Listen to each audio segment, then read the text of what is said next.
up? Sports Encyclopedia. You ask Steve Kim. Got Trent in the cut. Yeah. Where you at, man? In the gym shooting, I'm Durant. You ain't shooting John Moran. No fucking stupid, we ain't losing. Grind like something to prove it. Came to conclusion that is proven. Yeah, I'm proven with a reliable source straight from the mouth of the horse. Smitty and JB and Smitty from West Coast to your side. Worldwide, we in your city. Keep it 150. We never change what's happening. Hurdle and get it cracking. No capping, we never lack it. Light them up, better stay in your lane. There's only three Lakers that I would not look the other way if I saw the motherfuckers coming. That's Kareem, that's Worthy, and that's Coop. The rest of them damn Lakers, fuck them. That's bullshit that Robert Parrish said. Coop, you know I got your back like a backpack, boy. Fuck Robert Parrish. You know he ain't shit. It's all good. You know, fuck the Celtics, all of them. We see you like shit, you fucking slap dicks. Issues get pressed so fast you don't get sacked like bags and baggage. Smitty and Jason Brown, killed it, yeah, it's a rap. We what the game's been missing, we switched it and filled the gap. Smitty and Jason Brown, we killed it, yeah, it's a rap. We what the game's been missing, we switched it. To put the fear of God in these motherfuckers!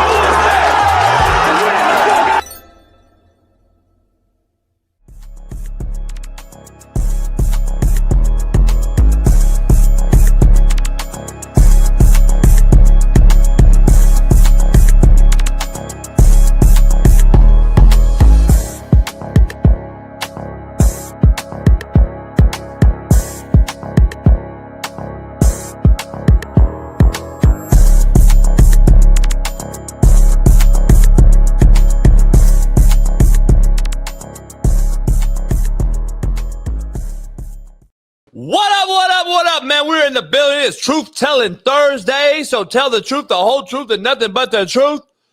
We got our main man, national champion, NFL veteran, Braden Fajoko joining us, talk that LSU talk. Lane Kiffin and all the other things. His pierced nipples and a whole bunch more.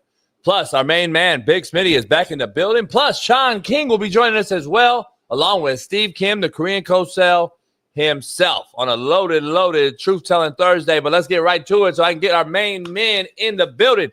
Penn State, you know you done fucked up. Penn State, you know you fucked up, right? James Franklin leaves to Va-Tech, immediately impacts their recruiting class, elevates it to number 22 as of yesterday after 2 weeks on the job.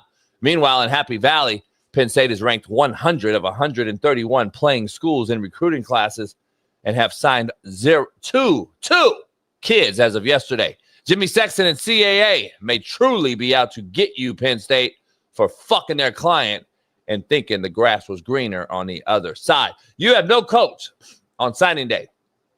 Between you and UCLA out here on the West Coast, you both should be ashamed of yourselves. Both Jarman, the AD at UCLA, and Pat Kraft at Penn State should be fired immediately and never allowed to operate in this profession again.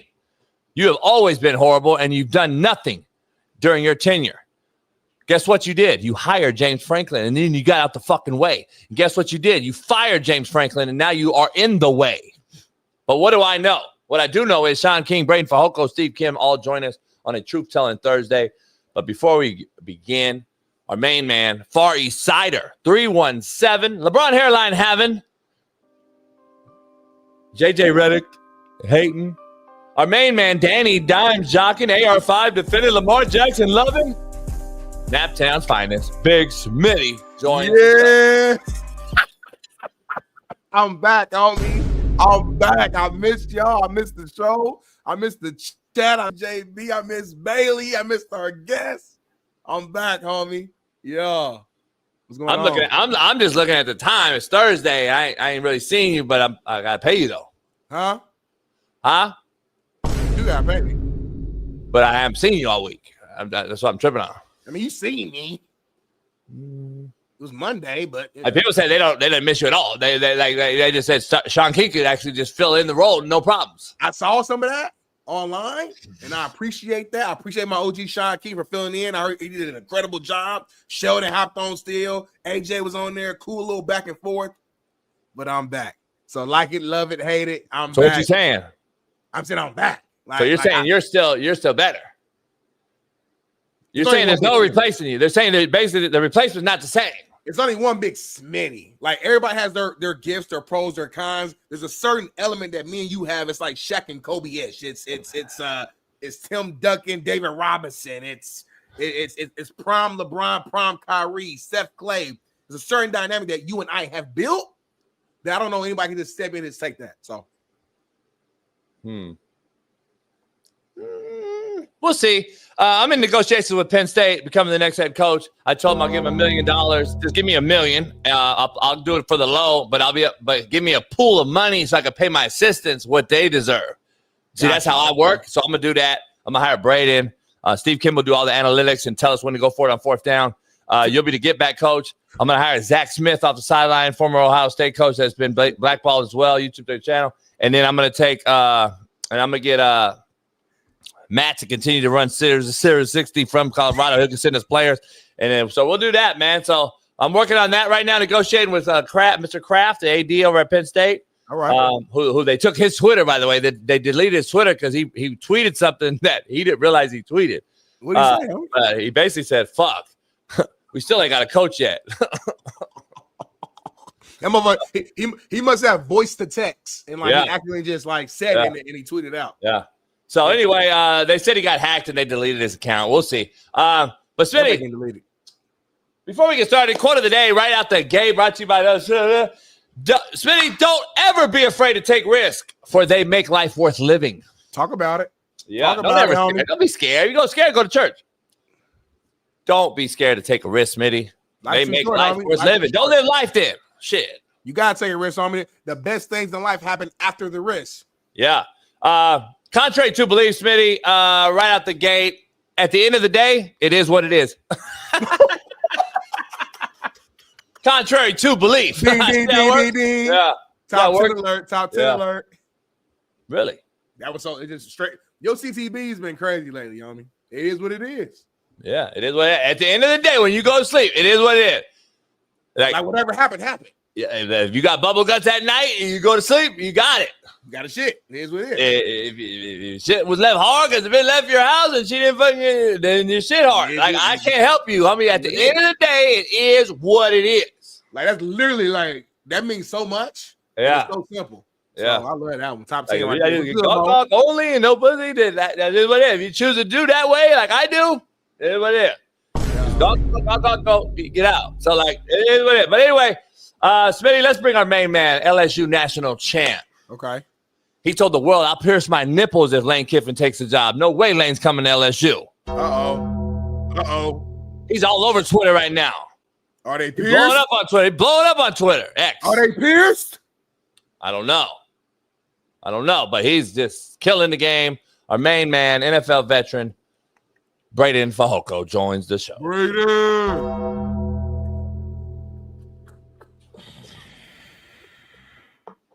Hold on. So what were you referring to for the audio listeners? No way. Hey, this isn't y'all. This is AI, JB. I'm suing, bro. Hey, hold on, homie. I don't need this AI. Homie. It looks just like you. This is you, homie. Can you get these AI photos? I'm suing, bro. I'm suing the Coach JB show for defamation. Bailey's gonna get hit on this percentage act. On you, homie. So wait, you told the world no fucking way Lane Kiffin comes. But before Lane Kiffin and all the shit we got going on all week, let me ask you, what the fuck is going on with Juice Kiffin? If that's not really his dog, I don't know how this is gonna play out. Is it like a split custody thing, or is he pimping the dog out? This is crazy for the dog. The dog. So let me give you some insight that you may not know. You probably do, but let me give you some insight real quick, Smitty. What's going on? If anyone out there wants to follow Lane Kiffin on his X, why don't you guys go do so right now? Okay. And I'll explain what's ironic and weird about his profile. So his profile, if you notice, for the first 3 days on the job, it still said Ole Miss head coach. Yeah. And if you also look at the location, it says Oxford, Mississippi, still to this day, right now. because Oxford, Mississippi and Ole Miss controlled his X account through his email, and they deleted the email. And now for Lane to change the location on his Twitter, he has to delete his Twitter and start a new one. And Ole Miss is being petty as shit and not going to allow him to access his Twitter, Smitty. And I'm here for it, Brayden, because that's what X is about now. So guess what? Jump on in the bandwagon, Ole Miss, and don't let him change his Twitter. Fuck it. I think they finally got it right though. I think they finally got it fixed. Is his location changed from Oxford yet? Nah, the location is still Oxford. Yeah, it ain't right. He finally figured out to change his profile to LSU. Bio, yeah. But the location, homie, is the problem. He gonna be in Oxford for the next whatever. And see, Braden's not smiling very much because Braden's like, he let my guy free. Let my guy represent Baton Rouge on his fucking Twitter, and it still says Oxford. Right. It still says Oxford. Hey, all I know is if he doesn't win games, we're gonna put Juice in Mike the Tiger's cage, and it'll start getting spooky. But I got full support in the Lane train. Nipples are pierced. Delivered some season tickets to fans, and let's go. We need to get LSU back on the map because that terrorist we had in there. I'm glad his ass is out of there. Smitty, clap it up for Braden, man, because he's a man of the people and he's a man to keep his word. And your character integrity only goes so far. Come on, man, get these AI photos out of here. You do it. Braden's done everything. Give season tickets away. He said, if Lane Kiffin come and give tickets away, pierce my nipples. I'm gonna throw Juice in the cage with the Tiger. Like all this shit is what he's doing. So clap it up, man. He's honoring his word. Like this is say what you want about Braden. This guy's a man of his word, and as a he is, man. All right, so let's talk. So we got a lot to talk about, but I got to dive in right into our good friend, good family friend for you, y'all, because y'all related, because all y'all related, y'all. Me, I'm just boys with them. But Kalani Sitake chooses to stay at BYU. The LDS anteed up, crumble cookies, and a couple billionaires got involved and said, "We're not letting this dude leave." I text Kalani. I know you and your pops are tight. I said, "Listen. Great job playing chess." Hey, I'm not going to share what he said, but hey, shout out to Kalani for staying. And I think it gives them I think it was a great motivational tactic ahead of the Texas Tech game where no one else is talking about. Fuck this. I think he knew he was staying and he knew he had to beat Texas Tech. Yeah. With a guy like Kalani, BYU is a destination job for him being an alumni. It's a dream job. I mean, his family, his kids are all born and raised in Utah. And so why would you leave if you can use another school to leverage a higher salary? And guys like Kalani, who are great coaches, who are very hard to come around in today's day and age of college football. It's so rare, right, that you see guys. Penn State is a better job than BYU. Don't get me wrong. This is not a knock on BYU. This is not a knock on what they've accomplished this season, going 11-1, playing the Big 12 championship. But Penn State, just like LSU compared to Ole Miss, has better resources, more money, better talent pool, right? But with a guy like Kalani, that's not his end goal. His end goal isn't money, and he kind of showed that. But deservingly so, you have to reward the guy for what he's done there. And so I applaud him for staying at BYU, man. I would have loved to see him go to Penn State because he's a great coach, and what he would have been able to accomplish there at State College, man, it's limitless. But he showed he's staying, and I promise you, the BYU fans, he's going to end up like a Kyle Whittingham, like a Gundy at Oklahoma State. He's one of those guys you have to let him go on his own terms, right? And that's legendary stuff. They're going to build a statue of him when it's all said and done in Provo. So no doubt. He wants to follow in the footsteps of his mentor, Lavelle Edwards, and all those guys that came above him. And I'm excited for him, man. I'm happy for him. Good family friend and just good family of mine, man, cousin of mine. And I'm really looking forward to, the game this Saturday. I think it's going to be a different outcome. I think if BYU keeps it close, they make the playoffs still. I agree. The critical part's going to be is, does Alabama, in your opinion, just going right over to college football playoffs discussion as Smitty returns his first day back off 2-week vacation? Do you see Alabama losing this game, being pushed out?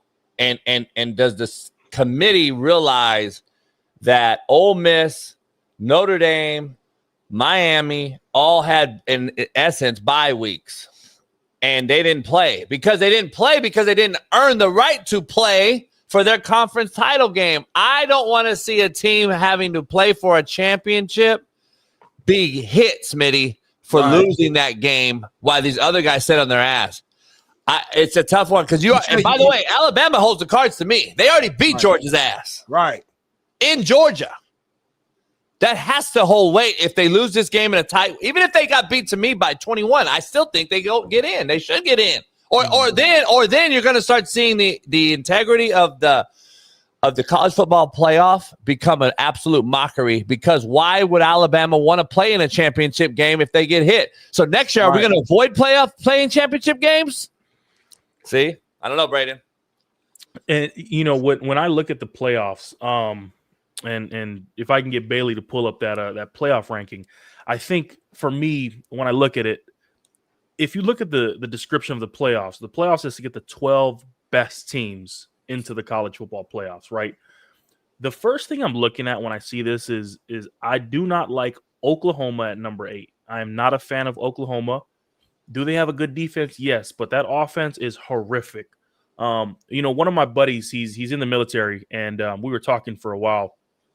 Good friend of mine. We've been last decade or so. He serves in the Marines, and he was telling me, he was like, man, you know, when I was out serving, you know, Al Qaeda, they would use John Mateer offensive film to torture inmates and stuff. And so for me, that's just one of the things that I just was like, you know what, we can't allow this in the playoffs, right? The nation, America, they don't deserve that type of torture to their eyes. So wait, so hold on. So you're saying if Mateer was accompanied by the former LSU offensive coordinator that you called a terrorist, you saying there would have been a lot of major situations going on U.S. soil? Oh, 100%. I think we'd be looking at World War III right now. You know, I'd be probably getting drafted. You know, I didn't get drafted into the NFL, so I'd probably be getting ready to get drafted into the military. So, you know, I can't see that product on my TV anymore. You literally almost let LSU walk you down in Norman, and for those reasons, I'm out. Like, please get him out of the playoffs respectfully. Brent Venables is a great coach, but you just cannot win in the playoffs with that offense. It's horrific. So you would butt Miami in? No, I don't think Miami gets in. And I think what a lot of people don't realize is BYU is in regardless, right? They're 11-1. The same reason we're not going to punish Alabama for losing the playoff or the championship game this week. If they lose, I am not going to punish BYU, right? BYU did their job. Their only loss is to Texas Tech, the team that's playing in the Big 12 championship. So why would you punish teams like Alabama and BYU for playing in the conference championship, right? And then drop out or try to push in Miami. I think Miami's 2 losses with Louisville and SMU, in the time frame they did it, you don't deserve to be in. Now, their defense is good. Ruben Bain, top 5 pick. You know, Tony, he's an elite offensive playmaker. Carson Beck is streaky. I was high on him. He kind of showed his cards this year of old Georgia Carson Beck. But lately he's good. He came back though, yeah. But he's found his niche. And I think the only way they get in is if the committee sees, you know what? When we compare 10-2 Miami, 10-2 Oklahoma, 10-2 Vanderbilt, 9-3 Texas, which one of those teams can we put in? And I ultimately think it's set right now. The only teams I feel like that are on the border is Oklahoma. I'm not sold on Oklahoma. But man. if you got Bama in though, Braden, how you gonna take Oklahoma out when Oklahoma beat them? Because it's any given day, and Oklahoma didn't beat Bama off of the strength of John Mateer. They beat him off the strength of a kicker who wears tights. You know what I mean? Like there's a difference. We're talking about the 12 best teams, and I'm looking at the 12 best teams as an offense, defense, special teams. Now, Oklahoma's defense, top of the line. But Oklahoma's defense is not going to be able to keep up with an Ohio State offense, with an Indiana offense, right? Like, I just don't see it. They can't go band for band offensively with any of those teams in the playoffs. Even BYU, I don't think Oklahoma can keep up with BYU offensively. And that's kind of scary to me. I don't want to get into a playoff game where I got to see Oklahoma take on Oregon in the first round and Oregon puts up 35 points. And we got to watch Dan Lanning talk about how Baker Mayfield ain't coming through them walls, right? Or we got to – it's crazy. I don't want to see that. Like, so Jalen Hurts ain't coming through them walls. I think there's a fundamental push for Miami to get in because of how they travel for postseason. Yeah. And I also think it's a travesty that Notre Dame's in over them. And it's not only for the head-to-head. It's the fact that Miami's beaten 4 top 25 teams. Notre Dame's beat 0. Notre Dame has lost their only 2 real games. And Miami's one of those losses, and they're not in over them. To me, there's a huge issue right there. And you told us 5 years ago when you knew there was going to be a 12-team playoff committee, you said, you know what, start prepping for this. BYU, if you want to get in, you better get into a conference. Yep. And they did. But guess who didn't? Notre Dame. And Notre Dame continues to be rewarded for not being in a conference, yet BYU may be out after getting in a conference. Because BYU would be in right now not playing in a conference title game and sitting there pretty like Notre Dame, Smitty. Yeah. Nah, see what I'm saying? It makes no sense. This shit's so fucked up to me. Like, Miami should be in over Notre Dame is all I'm saying. You could argue that Miami don't belong, then Notre Dame don't belong. Because I thought of that Miami's 2 losses are look bad in comparison to Notre Dame's 2 losses. They but Notre Dame lost week 1 of the season to 3 points Miami, and I don't hold a week 1 loss over a team. It's week 1 of the college football season. JB, Smitty, you guys know how it is. You never know what you're getting. Bama lost to Florida State. Like exactly. But that Bama team who lost to Florida State is a different Bama team than where they are now. Right. And what I'm looking for as a committee, and the committee's so fucked up, man. You got these old guys going 6, 7. Like, these are the guys we're letting the future of the college football playoffs run. But when I look at a playoff team, I want to look at a team that's gradually increased peak over the season. Yep. Miami kind of went on a roller coaster. They're a good team, but they went like this. They kind of went like this, kind of a little bumpy. Then they're starting to peak now. Notre Dame went 0-2. Everybody's like, oh, get Marcus Freeman out of there. And then they just put belt to ass the last 10 games on everybody they faced. Yeah. They took out USC. They ended their playoff dreams. They took out Pittsburgh. They ended their playoff dreams. There has to be some type of stamp with Notre Dame. Yes, I understand they're independent. They don't have a conference to play in. But the body of work in their resume, the only reason you're thinking about putting Miami in the playoffs is because they beat Notre Dame. That's their only credible win. So that should. Well, they got 4 top 25s though. So to compare that to Notre Dame's, that's the problem. That's the other outlier for me, because they actually do have 4 top 25 wins, more than anyone else on that in consideration regarding getting in. So let me ask y'all this real quick though. Does when you lose matter? Like how much does that matter? 100. You cannot lose in October and November, right? If you lose in September, cool. I understand it's early season. But when you start losing, and that's the thing with Miami, is the Louisville loss and the SMU loss were so ugly. They could have won the ball. They could have ran the ball against SMU and won that game in overtime. Mario decided to get fancy, and they throw it. They pick it off. SMU comes back. And the thing about SMU that was so disrespectful that game, they didn't immediately kick the field goal when they turned over the ball in overtime. They scored. They ran a full drive in overtime to go punch it in and show you that we're going to disrespect you. We're going to score a touchdown. We're just not going to walk away with a field goal. That's disrespectful to me. Yeah. I don't like if it's a 12-team playoff, I'm just back to the original 4-team playoff. Yes. It should be the 12 teams. I don't want to see Tulane, no disrespect to Shaun King, get in the playoffs, Smitty, over a Bama, Texas, or Vanderbilt. I'm going to be honest, because we could have 2 mid-majors in the college football playoff and 2 SEC teams who we said schedule harder opponents. Well, guess what? Oh, Texas went to Ohio State, the only team that had the nuts to do that. Do they have a bad loss to Florida? Yes. But they also have to play in the gauntlet. So, I'm trying to figure out if that doesn't matter, what are we doing? Because, I don't want to see fucking Tulane play with a lame duck head coach. Yep. And James Madison with a lame duck head coach. Right. In the playoff. To me, it doesn't make sense. I'd rather see the lower echelon SEC team, who I know can give any of these teams a fight on any given week. I'm with you. And the way Texas to me has been looking at the end of the season, I'm not gonna lie, my eyes work. To me, they're a top 12 team. I think Texas. I would have Texas above Miami, but I get it. They're 9-3. I get what the record says, but I think if Texas and Miami play, I like Texas right now. See, the problem we're gonna have is it's going to be the sex appeal to Braden's point, in my opinion. If Bama loses and they say Bama still has a resume to stay in because they played in this title game and they beat Georgia already, they're going to tipsy-turvy these couple guys right here at 10, 11, 12, in my opinion. Yeah. And it's going to push BYU out, or it's going to move and jostle some shit here where you're going to be like, all right, are we putting Texas in over BYU, over Notre Dame, over or Miami, over because they travel? See, Notre Dame travels in the TV money. They want to keep Notre Dame in this fucking thing as much as so does Miami, though. So I'm trying to figure out how they do it. And I can see BYU getting fucked on this thing. And I think it's fucked. What happens if BYU loses, though? I know Braden earlier said he feels like he thinks they should be in regardless. Yeah. I'm not punishing BYU this week, even if they lose in whatever sorts of form of fashion.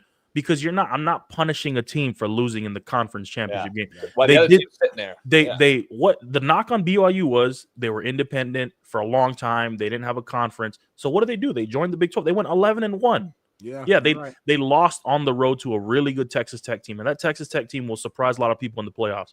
So I won't at all punish them for losing this week. No, not. Do you guys think the committee will be thinking the same way? That's my question. Like, I hear what you're saying, but are they, if BYU loses by 20 points, just this as an example, y'all really think they're gonna just keep them in there above a Texas team with Arch Manning? And I'm thinking about ticket sale. I'm thinking about just the whole business of college football. Y'all think they're gonna really keep them in if they go out there and get built to ass? Yeah, I do. Because at some point your regular season, your schedule has to matter on how you win, who you win against, who you beat. Like, it has to matter. BYU went on the road. They were down against Iowa State. They won. Like, they came back. Yeah. They put belt to ass against Cincinnati. They beat Utah in the Holy War. These schedules have to matter on who you play during the regular season. Otherwise, we're going to see teams like Bama, like how they did yesterday, reschedule the home and home series with whatever small school that was. I didn't even know who it was, right? But it's crazy how flawed it is, JB, because I talked about it. When there was a 14 playoff, 5 and 6 were never happy. Nope. We should be in. Our schedule mattered. 13's not happy now. Yep. When you have 12 teams, 13 and 14, Texas. And when you have 16, right into 17's pissed. 16, 17, 18 are going to be. Why do we? So you kind of flawed the system by always having the last two who are not in feel like they're left out. Either you go back to the BCS format or you go back to a 14 playoff. But adding more teams is just not going to be good. No, I always thought 8 was the perfect number. I thought 12 was a little too much. 4, I think it was enough. I think 8 4 is it. That's it. 4 is it. I'm tired of giving awards out, Smitty. I hate this award. Everybody gets an award shit. That's all they're doing it for. Like, Smitty, the way it's traveling right now, and I know Braden can attest to it by knowing what's going on behind those closed doors. The way it's moving, I got to pay a coach to leave $100 million. I got to build a $200 million facility, and then I got to hire a new staff and pay them over $100 million. How many schools can do that on planet Earth? 5, 6, maybe? So we're asking all the other schools out of 131 to play in a 12-team playoff or maybe 16 and compete versus those 4 or 5 teams, blue bloods, true blue blood. Now blue blood has been redefined. Blue blood now is who has the resources and dollars to not only get a $20+ million NIL capital, but also hire and fire coaches after 2 years if they don't win it all. Like, that's where we are right now. There's 4 or 5 schools that can do that. And so I want to see fucking Liberty play fucking Alabama in round 1. Come on, man. We got to stop this shit. I'm just telling you, it's getting worse. And they're going to have 16. We're going to have 24. We're going to have fucking 32. It's basketball. Like, I don't know. And we can talk about all that. Last thing on this college football playoff, Braden. How important, if you keep Florida State out 2 years ago because their quarterback got hurt on an undefeated team, how different is that than this Ole Miss situation, losing Lane Kiffin? Because the problem is it's in the literature. So the literature says something dramatic happens to a key player or coach, we can drop you. They actually raised Ole Miss. I think they have some sort of feel-good story behind this one. But right here are the rules, Smitty. Other relevant factors are losing a coach or a player. So obviously, we saw that in 23 of Florida State. We had Kirk Herbstreit on here. He took a lot of heat, obviously, for that. We had him on the show that day. I'm trying to figure out, do you knock Ole Miss for losing their coach, or now is it a save by grace that Charlie Weiss is now back in Oxford to try to save this for the committee? No, you don't knock Ole Miss, regardless if Lane Kiffin is there coaching or if not. What people fail to realize about the Florida State situation is you lost Jordan Travis. When you lose a quarterback is one of the most important pieces on a football team. Yep. You cannot play a game without a quarterback. When I look at a team going into the playoffs, if they don't have a quarterback, similar to Oklahoma, I'm not going to put them in the playoffs, right? Yep. When I look at Ole Miss, yes, Lane Kiffin did lead. Lane Kiffin was the magician who made things go, spot the ball. We all know what Lane Kiffin's about. But they still have Keywan Lacey. They still got Trinidad Chambliss. They got all the pieces they have. Nobody left. Nobody opted out. Nobody hit the transfer portal and said, hey, I'm going to LSU. The Ole Miss team itself is still intact. While having a coaching change is impactful, if the players, the talent on the field is still there, you should not punish them. Totally different situation from Florida State. You lose your quarterback, okay, well, you can't just play defense for 60 minutes in the playoffs, in a 14 playoffs. It's two different ball games. And there's no sex appeal, yeah. No, and then they went and got belt to ass the next week against Georgia. So that's ruined them since. And so right now, and I'd use this whole situation to apply it to Oklahoma. And no offense to John Mateer, right? I don't think people might see me insult him a little bit or throw knock on the kid for not being a good quarterback. But I'm just not gonna put Oklahoma in because they just can't play offense, right? Half of the way they've played this year have been trick plays, gimmick plays. Like it's horrendous. I just want to if you ever seen that Bird Box show where they do this with their eyes and they make you but you got to be this is how I feel when I watch John Mateer play quarterback. You have I got to do this. But no offense though. But no offense. But no offense. No offense. I think he's a great kid, but I can't watch him play quarterback. He said, he might have started World War III, but no offense. No offense. Let's ask this collective question, and I'm talking for the globe. Have we had enough Diego Pavia? You saw what I said yesterday. I mean, listen, I'm gonna macro this question now, Smitty. Follow me here. Have we had enough of him? But it goes back to Florida State losing their quarterback and not getting in the playoff. How important is the quarterback position when you come up to the selection committee on Sunday and say, this matters, these guys should be in? Is Arch Manning good enough to put them in the college football playoff? I'm going to say. To Braden's point, is Mateer good enough? You know what I'm saying? I think the quarterback position has to be weighed by this committee. But Smitty, it can't be weighed when you have fucking Condoleezza Rice on the committee. It can't be weighed when you have 9 out of 11 people never fucking played football. So, see, that's the problem. When you have Theo Vaughn smashing his mama, we can't do this. The mama be having fun, don't she? Oh, yeah, she having fun. Yeah. But anyway, let's move on. We got a thumbnail here, right, and it's got Penn State on there. And it's Happy Valley, not so happy. James Franklin's been in office there in Vodtech for 2 weeks, and he has the number 22 recruiting class already. I believe he was the best recruiter fired and the best recruiter hired on the recycle of available coaches. Him and Lane, I believe, are the two best. Now we got Heartline in South Florida. That's going to be scary for everybody. Just FYI, Heartline is a motherfucker on the road recruiting. So I'm trying to figure out where does Penn State go? Why are they being basically abolished from the hiring party? And James Franklin has basically got, I think I saw the number combined, $380 million for other coaches to not go there. Is CAA and Jimmy Sexton blackballing Penn State? I think the problem with Penn State is what the other coaches in the carousel saw is, one, James Kiffin's James Franklin. James Kiffin. That's crazy, James Kiffin.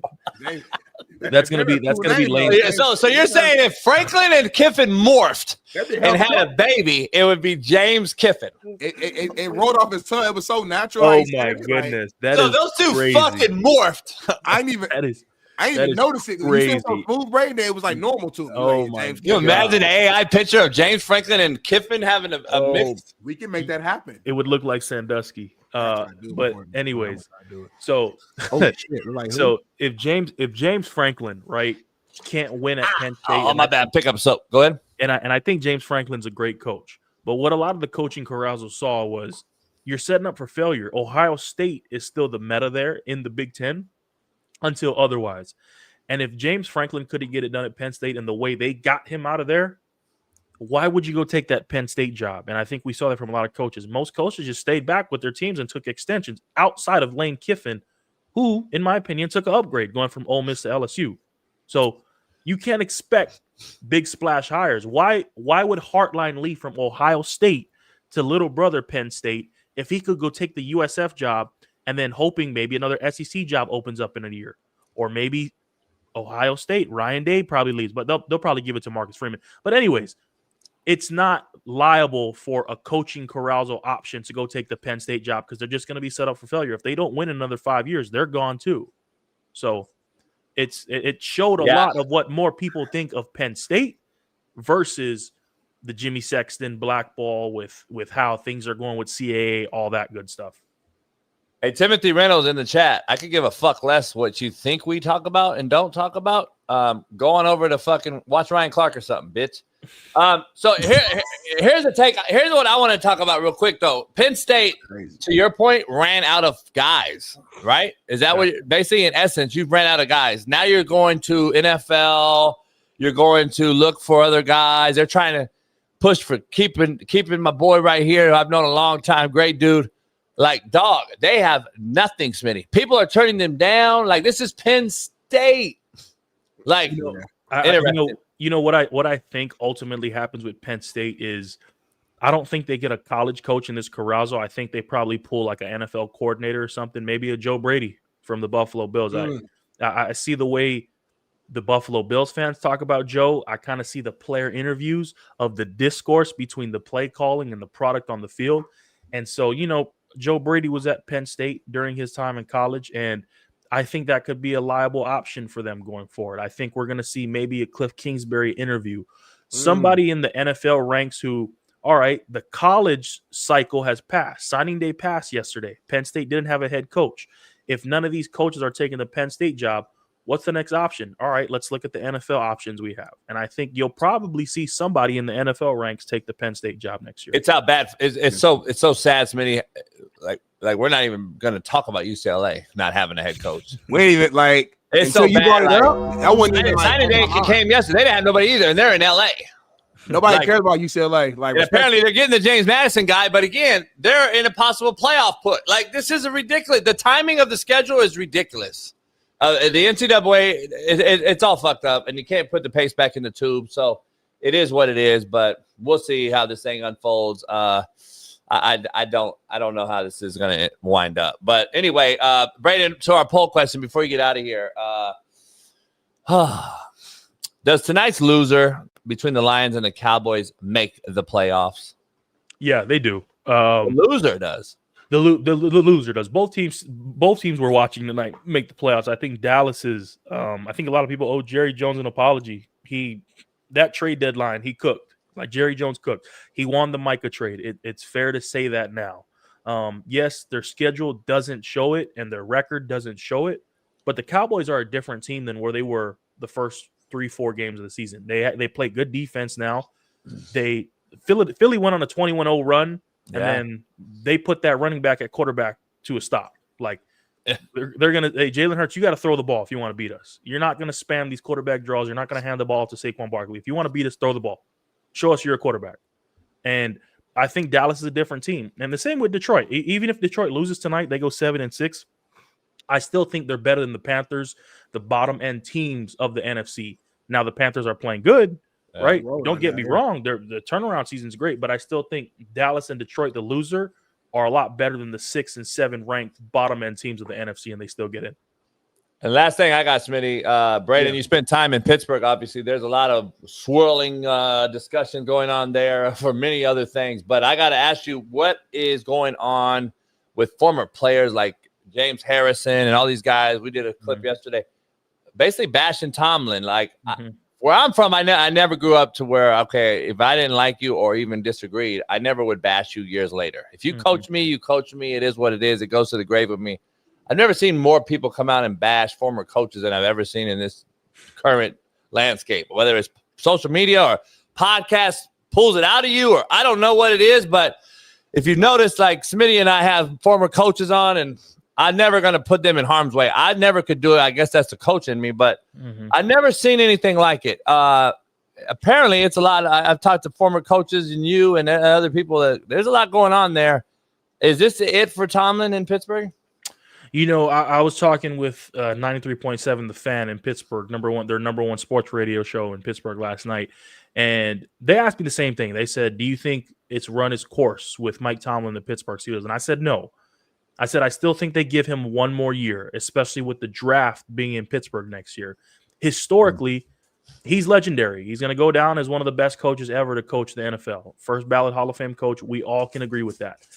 You don't do him due diligence by firing him when the draft for the first time in history comes to Pittsburgh next year. You give him that opportunity to at least get one more draft class with the draft coming there next year. And then in 2026, you can have the conversations you're talking now. If you're 6-6, it's running course. You can then decide, all right, has it run its course with Mike Tomlin?" Smitty? Mike Tomlin's a legend, man. At the end of the day, I to me, he's a lifer. I get it. I understand the struggles. I get, they haven't won a playoff game, I think, and it's been quite some time. So I do think he needs to. They need to make the playoffs. Number one, TikTok, we're out. I think winning a playoff game, just at least getting one win, at least will take a little bit of like that edge that some of those conversations off. I don't think. If we're being real, we could look at the Steelers team like, okay, they're not winning the Super Bowl this year. It just is what it is, right? So I don't think we should be placing unrealistic expectations on somebody when we all of our eyes work. We can see this team. They're at their best, they're solid, but they're lacking offensive weapons, or they're lacking so much there.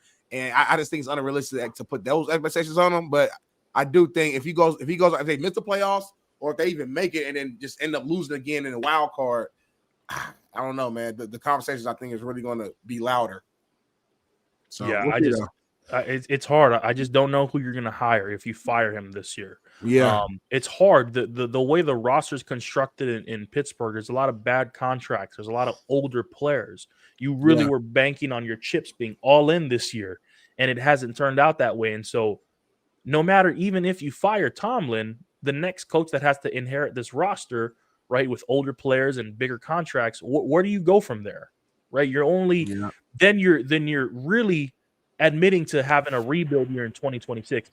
They're not going to have an early first round pick, and what that means to tell me is you're going to have to trade picks up if you want a quarterback. So if you want the Fernando Mendoza, Ty Simpson, whoever else you think is going to go first round in this quarterback draft class, you're going to have to trade up. And the way the Pittsburgh Steelers finish every year, whether it's 9-8, 10-7, however they finish above 500, you know it's going to be close to that. That means they're not going to get a premier pick, top 5 pick in the first round. And when you look at it, I look at those picks early in the first round, the Browns are trending now to have a top 5 pick. If they ever get an offense in Cleveland, and I said this last time on the radio, if Cleveland ever gets an offense and Cincinnati ever gets a defense, those two teams will run the North for years to come. Brayden, before you get out of here, man, the world has spoke, and they've answered your request. Yeah. And apparently Lane and James fucked and morphed this. Ladies and gentlemen, welcome in James Kiffin.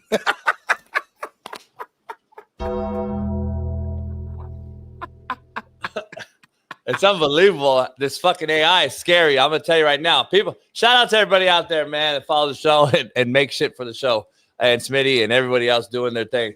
That's Brayden Fajoko's version of James Kiffin. For the audio listeners, y'all, Brayden is literally mind blown right now. He's shocked. Can we show it again? Let me take a deep look at this. I'm going to text this to James. Because the features it's like I'm going to text it to James and Lane. Like the swag is James, but like the features, the details is like Lane.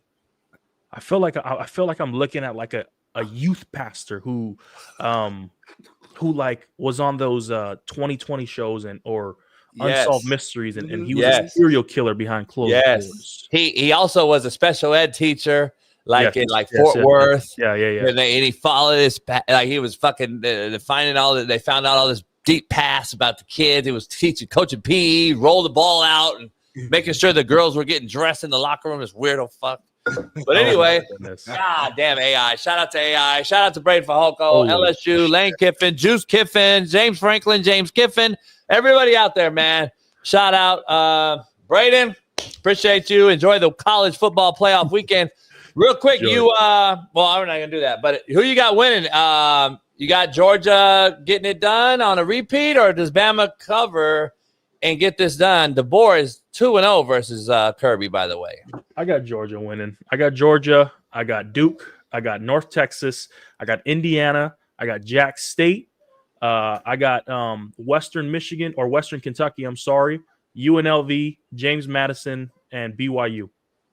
And that was Western Michigan. You was right on that one. Western Michigan. Yep. Western Michigan. Those are my picks this week. Big college football slate this weekend. NFL, some pretty big games as well. And we'll be on Football Saturdays here very soon when the NFL goes to wild cards. So, hey, man, enjoy. Hope you enjoyed Thanksgiving, and we'll see you hopefully next week. JB, Smitty, James Kiffin, appreciate y'all. Yes, sir. Brady Falco, everybody. Pound the like. Break.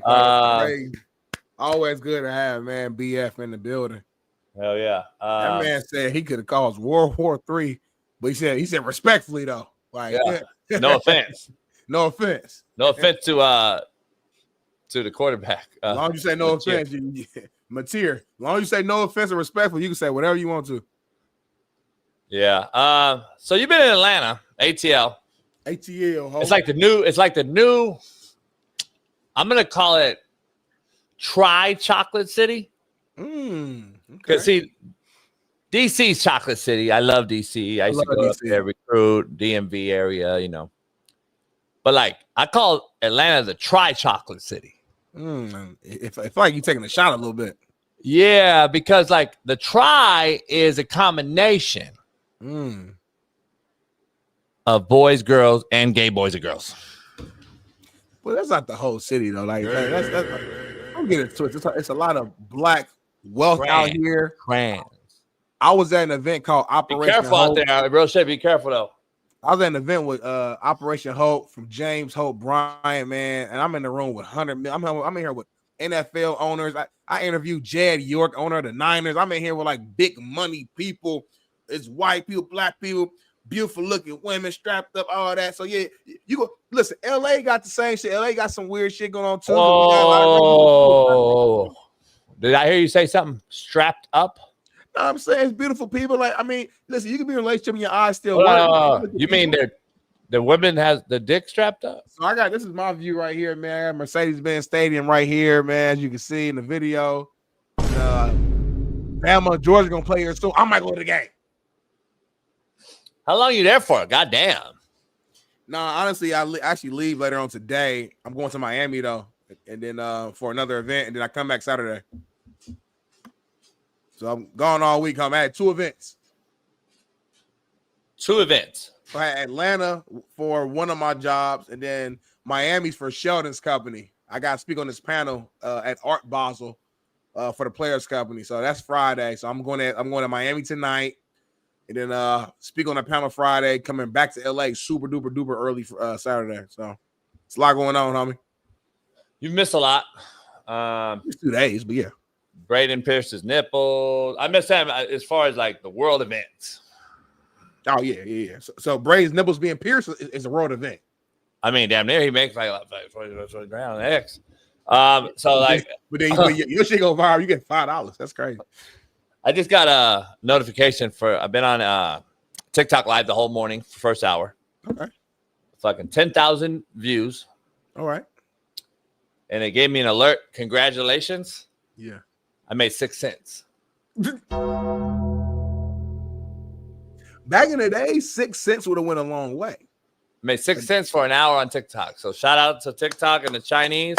You guys have allowed me to make 6 cents. I mean, your boy Trump kept TikTok alive. So shout out to Trump. Shout out to LeBron and everybody else, man. Trump kept it alive, and we gave the extension. So. Yeah. Keep y'all fucking afloat. We don't need TikTok. Shout out to y'all though. It kept y'all afloat, like Cincinnati and all them motherfuckers. They don't have to go out and change oil and change the brakes. I don't use TikTok. It's Cincinnati, you know damn well Cincinnati would be changing the fucking brakes on my car if he didn't have no streaming. If he couldn't stream, he'd be fucking changing car brakes, and he couldn't do it. He'd fuck him up.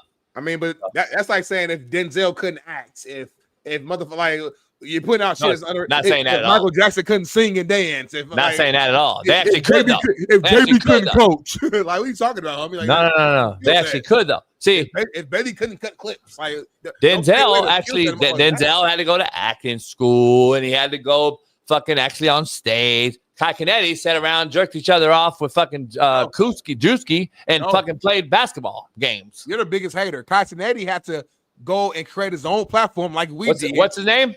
Kai Sinet. He had to go out there and build his own platform like I literally got you saying that name. Build his own platform, grow, and be at a point where he's getting 5 views a fucking day, 100 views, but stay motivated to continue putting out content and being himself. And then he blew up to this point. We only see this now because he's popping right now. But there was a starting journey that someone started. You should respect that because you did the same thing with the fucking YouTube channel. We had 85,000 subscribers now, homie. You was at 0. You was a nobody. Now you at 85,000. You should respect that. Well, I've been sorry for 5 years. Here's the thing. The show's getting so damn near so big that people actually hit me up and they're like, they say Sinetti. They say it. They call him that name. Like, they're like, JV, man, fuck Kai Sinetti. That's the problem, though. Like, you gotta watch what you say because you throwing shade on people. Yeah. Who do nothing but show love. Yeah. Kai Sinetti put out love, homie. Positivity. Not to me. And you're 21 years old, 22, and you out here hating on a kid, homie. Is he? Yeah, he's a fucking baby. You over here hating on a that's kid. even worse. That's even worse. Why you hate on the kid, though? I'm not hating on no kid. You are, though. No, I'm not. You said you only talk shit to people who talk shit about you. Right. He don't even know you. Drewski don't know you. Leave them brothers alone. When did I talk shit about him, though? Every day. No, what's your definition of talking shit? I'm saying his name wrong on purpose. You know his fucking name ain't no fucking that ain't talking shit about him. I don't know him. It's disrespectful, though. See? To prove your point. I don't know the motherfucker, so I don't know his name, homie. They don't talk about him at all then. No, I like talking about him. Makes it good for the show. We got some BPS, though. We haven't done BPS in a while. It's been months. So for your return, in honor of it, we got some BPS. Take a look. God, thank you. You wanna move? I should have watched this. Hey, who registered? You wanna move? But you come over here. Nah, fuck all that. Sabrina, come on. I'm already here, so let me get 10 on pump. Sabrina, get in here. Yeah, 10 on pump 12. 2 of your quick picks. Hey, where y'all going? Ain't nothing but a little damn rain. I said 2 quick picks. They said 200 quick 16, 12, and 2 of your, let me get 2 of the Newport 100. He said ain't nothing but a little bit of rain. Fuck y'all running for? The whole building crashed. He said, God damn. Like a tornado went through that whole fucking place, homie. Usually that'd be white people shit would be the one, behind. So that's a double entendre. Is that what that was, or is that a oxymoron? It might down there be neither one. Because the white girl is down, the brother's up. So the white girl should have been up, and the brother should have been down hiding. Right. But like the way he's talking is BPS stuff. Like it's weird. It's like a weird. It's an anomaly. Yeah. That's the word. It's an anomaly. Somebody called me an anomaly yesterday. Who did? Somebody on ESPN. I saw anyway on Facebook an old throwback picture of you with some of your black homies when you was probably like 23, 24. Hey, can you address the fact that Ryan Clark? So I live rent free in Ryan Clark and Mina's head, because you said that they live rent free in my head a while back, but they're continuing to do videos about me to this day. Ryan Clark's still doing videos about me about quarters covered. You can't tell me. I reveal about you, or listen. No. I need you to say the white boy on this show is living rent free in their head, like you told me they live in my head. Go. I gotta see the video. Homie. I'm not gonna speak. Can't admit it. Fuck. I gotta see the video, but I can't just speak it. But man, we be back at 5. Fuck.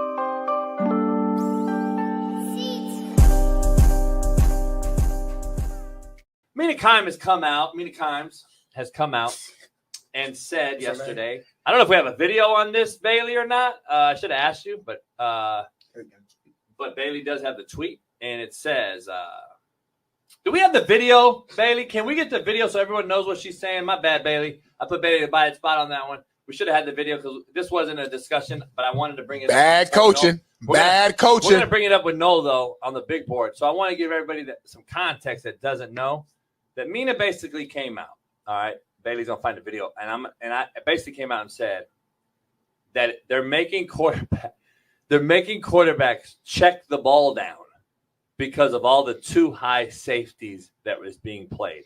And it's at an all-time high. We've never seen this much too high. I mean, dog, I can't do it much longer. I'm just going to be real with you. I can't do it. I tagged Dan Orlovsky because I'm tired of dealing with him.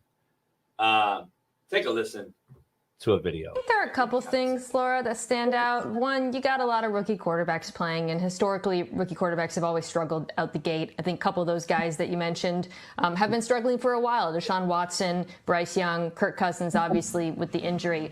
But another thing I think that's pretty significant is the way defenses are playing offenses, which is to say, basically daring them to either run the ball or check it down. In fact, in week 1, defenses played with light boxes against the run at the highest rate since NGS started tracking the data 8 years ago. They played too high shell coverage at the highest rate since NGS by a pretty dramatic margin.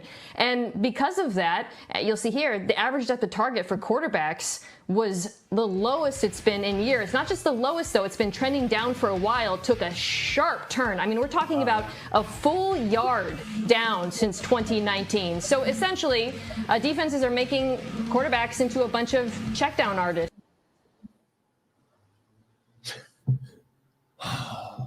Based upon, because this is my first time seeing the video, based upon what she said, it sound I know enough about her to know she's very, like, she goes based upon stats and like what the teleprompter says. No. Be honest. This ain't no teleprompter read. Yeah, it is. No, this is not. She's definitely reading. Look at her. This ain't a teleprompter read. She's reading. This is from her researcher. No, let me break it down to you. Every talent has a researcher for themselves. I know. They go in, they let you know what the topic is going to be for that day of the show.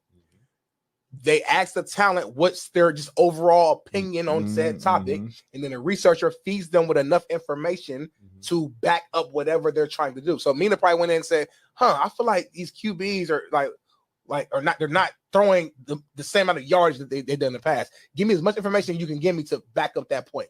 And they gave her actual probably numbers and stats that backed up the fact that last week they played that defense at a higher percentage than they've done in a while. That's how I'm reading it. I don't think she's saying that they've never played cover 2 shell. That's never no. I'm reading that like she's saying based upon actual literal statistics and numbers, this is what the data is telling me. I just want to start there, but go ahead. Listen, Smitty works at Fox. He knows how this thing works. He knows the inner workings of this thing. And you do. I mean, you've been around. So but that doesn't mean what she said is fact. Bottom line is she's a statistical nightmare. She's living off teleprompters that her boss. And I'm going to say what Smitty just said and call it her boss. What I mean by her boss means whoever's giving her the information to read is all she does. That's all she does. She literally, I don't know. Listen, I might come off and sound crazy here, but I'm going to be honest. Has anyone ever gone to the clinic? Coaches, have you guys gone to the AFCA? I know who you're talking about. Have you guys all gone to the AFCA clinic or the Glazier clinic and went out and sought out the fucking Asian female to talk to her about coverage, quarters, and cover 2? Has anyone in this chat, any coaches out there, have you guys sought out? Have you guys gone after the small Asian girl? That can I go find the small Asian girl to break down cover 2 for me? Coach Davis, have you ever done that? I'm asking a question, dog. I'm asking a question. No, I'm just saying. No hate. I'm just throwing a question out there. I haven't seen it. I've never seen it. I've never seen going out and asking the girl at the clinic about quarters coverage. But anyway, listen, having said that, she literally just came on ESPN and on a huge network, and they allowed her to say what she said. And look at my tweet there. God damn. Can someone please shut this up? She is embarrassing to listen to. Mina, you know nothing. You are repeating data from your boss's teleprompter, as Smitty just eloquently said. 2 high safeties have been around far before you, Mina, and far after this stupid-ass take.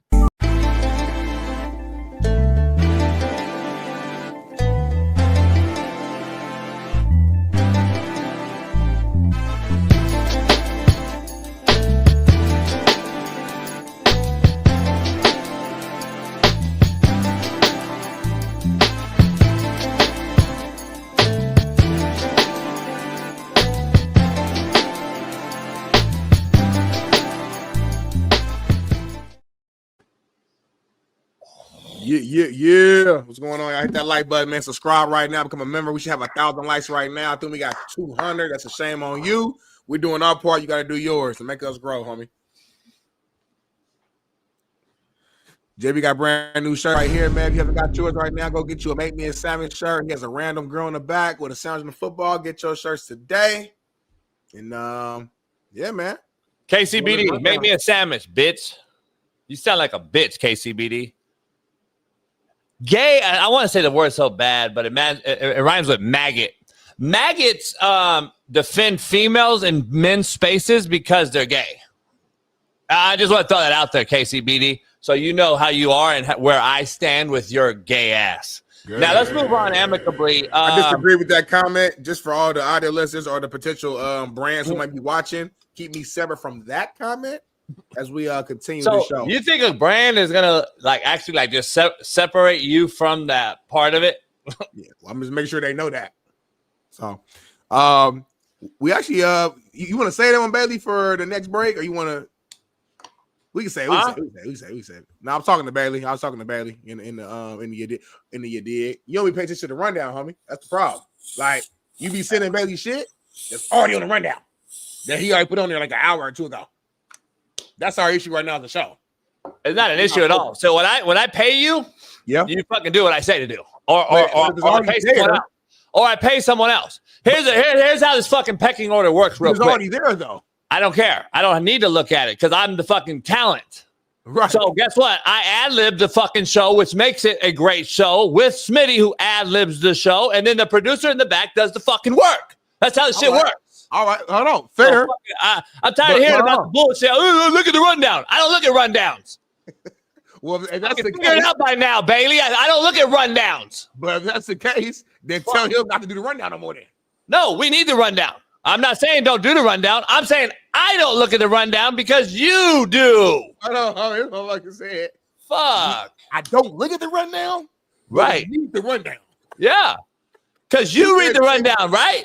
I don't look no more. I don't look no more. Nah. Don't BPS it, homie. I'm following the leader. You're supposed to narrate Bailey's fucking work. You're the coach, though, homie. No, yeah, exactly. That's why I'm coaching right now. I'm telling you. No, you said you are the coordinator. We don't look. You're the coordinator. You ain't paying me the coordinator. I'm the head coach. All right. You're the coordinator. Who the fuck did top in the show just now? Oh, this motherfucker here, man. He really now thinks he's part of he's really the part. He took over on me. I mean, I appreciate him for filling in for me. He's an incredible host. I mean, guy has a ton of wisdom, very intelligent. What are you talking about? He says things that I don't like at times. What are you talking about? But overall, this is a good man. He came out to LA for Palooza one time. It's really the one and only Super Bowl champion, motherfucking Big King. He's in the building, guys.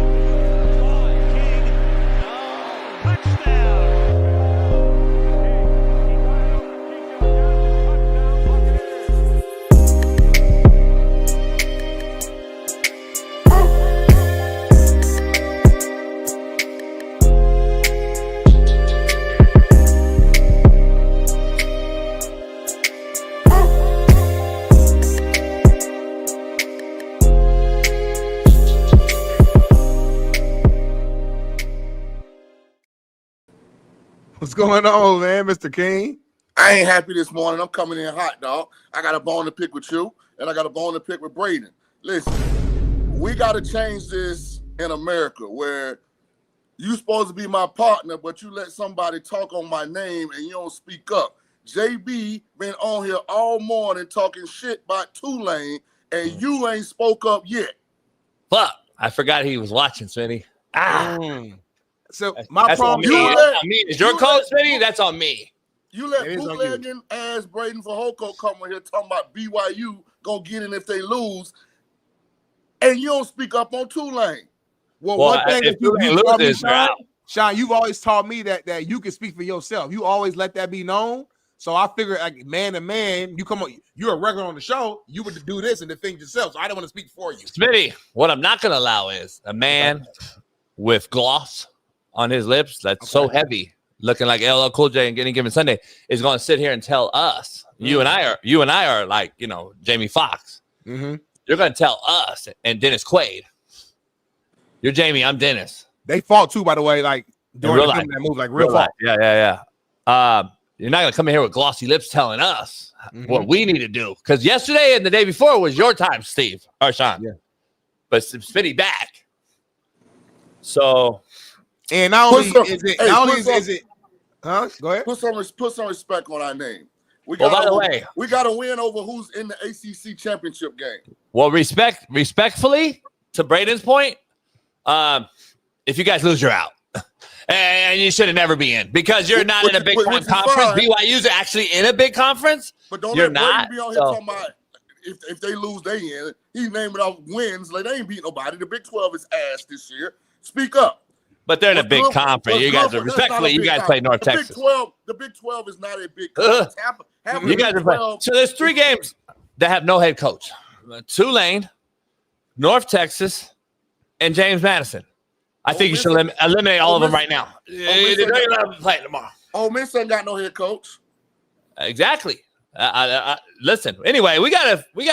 It's Truth Thursday. Yeah, it's Truth Tell Thursday, and this is not Shaun King's segment, by the way. It is the Korean Cosell himself, the co-host of Whitlock's Fearless, knower of all things Miami boxing, big boxing weekend. Yeah. Our main man, Steve Kim, joins the show. Steve. Gentlemen, what's going on? Well, it's a Thursday. It's a special Thursday because there's no top 10 of the week for you because it's over, unfortunately. So we said let's have Shaun King and Steve and Braden just left, gave us some great insight. He renamed James Kiffin, so we have a lot going on. Where are you at right out the gate? Shaun King's very upset today at Braden Fahoko because Braden kept his Tulane Green Wave out of the mix. And if BYU loses, Braden said they still should be in. So I kind of tend to agree, but I think sex appeal is going to put BYU out if they lose and put Miami in. That's regardless, Tulane's not in regardless. We can all agree to that, correct? Well, Miami's going to need some help, unfortunately. And I thought last week they played their best game of the year, but this is why you shouldn't lose ACC games. That's kind of the reality. If Texas Tech beats BYU handily again, and Shaun, you and I watched most of that game together, I think the score is deceptive. Texas Tech really hammered them. That felt almost like a 35-40 point win. But in the red zone, they kept stalling out. I think they missed a field goal or two. Texas Tech, guys, and again, Shaun, I know what you're saying about the Big 12. I actually think Texas Tech's built to win a game or two in the playoff. That's a good team. One team in the conference. One team in the conference. Right, and they are built to win because they're very good defensively up front. They have a few NFL guys. David Bailey, Romello Height, Bounty Hunter. BYU's trying to run an offense with 47 at quarterback. Like, come on, man. Get them out of here, man. So I don't see BYU winning that game. The question is, what is the margin of victory? That will be important. So we'll see what happens. But guys, I like Texas Tech. That is a well-constructed roster. Let me ask you this, Shaun. I gotta be honest. I think we're going to set a bad precedent this weekend because I think that something's going to happen. I think we're going to have some teams, some non-power big-time schools, mid-majors get in, and some big-time SEC schools get out. and I think it's going to set a bad precedent for the competition that we all want to see. The best play the best. I think a team that's ranked 20th in Tulane, I just think they should already be eliminated. If we're going to have the best 12 teams in, we need to do the best 12 teams. I don't care who they are and what conference they come from. Like, I just don't like the way that they did it. And I have a hard problem finding out that an Alabama goes to Georgia in the conference title game, and for any reason they lose and they get put out. To me, it's a travesty in this whole selection committee. Not I'm a Bama guy. I'm just saying they played. They're playing for the title, Steve. Not as good as they were. But we can't punish a team playing for a title and Ole Miss, Notre Dame, all these guys get buys because they weren't good enough to play in their title. I don't disagree, but Coach, when you talk about Bama, you cannot forget about the opening week. No, you can't. Handled by Florida State. But let me ask you though, if they beat Georgia in Georgia, that has to carry a lot of weight. If they lose a close game here in the title game, I believe Bama's in is regardless. And to JB's point, like if for some reason Bama wasn't in this conference game, but like everything else happened the exact same way, they would be in. And they would be in right now. They're in right now. And first of all, stop the bullying. Dog, the CFP is a 12-room building. We got one little motherfucking room on the bottom floor in the corner with no bathroom. Right? Right? That's the only box that the non-Power 4 schools can operate and fit in, right? The highest ranked. We got one spot out of 12. Now, if y'all can't figure y'all shit out with 11 spots, shame on y'all. But don't come over here trying to bully us for our one little spot, dog. Well, you don't belong with the big boys right now, so that'll be honest. But we beat the team that's in the ACC title game. That's a Power 4 conference. Well, Ole Miss Here's what they should do, in my view, if you made me the commissioner of this thing. Make week 0 into week 1. Just move up the whole season. Third week of August, you play a game.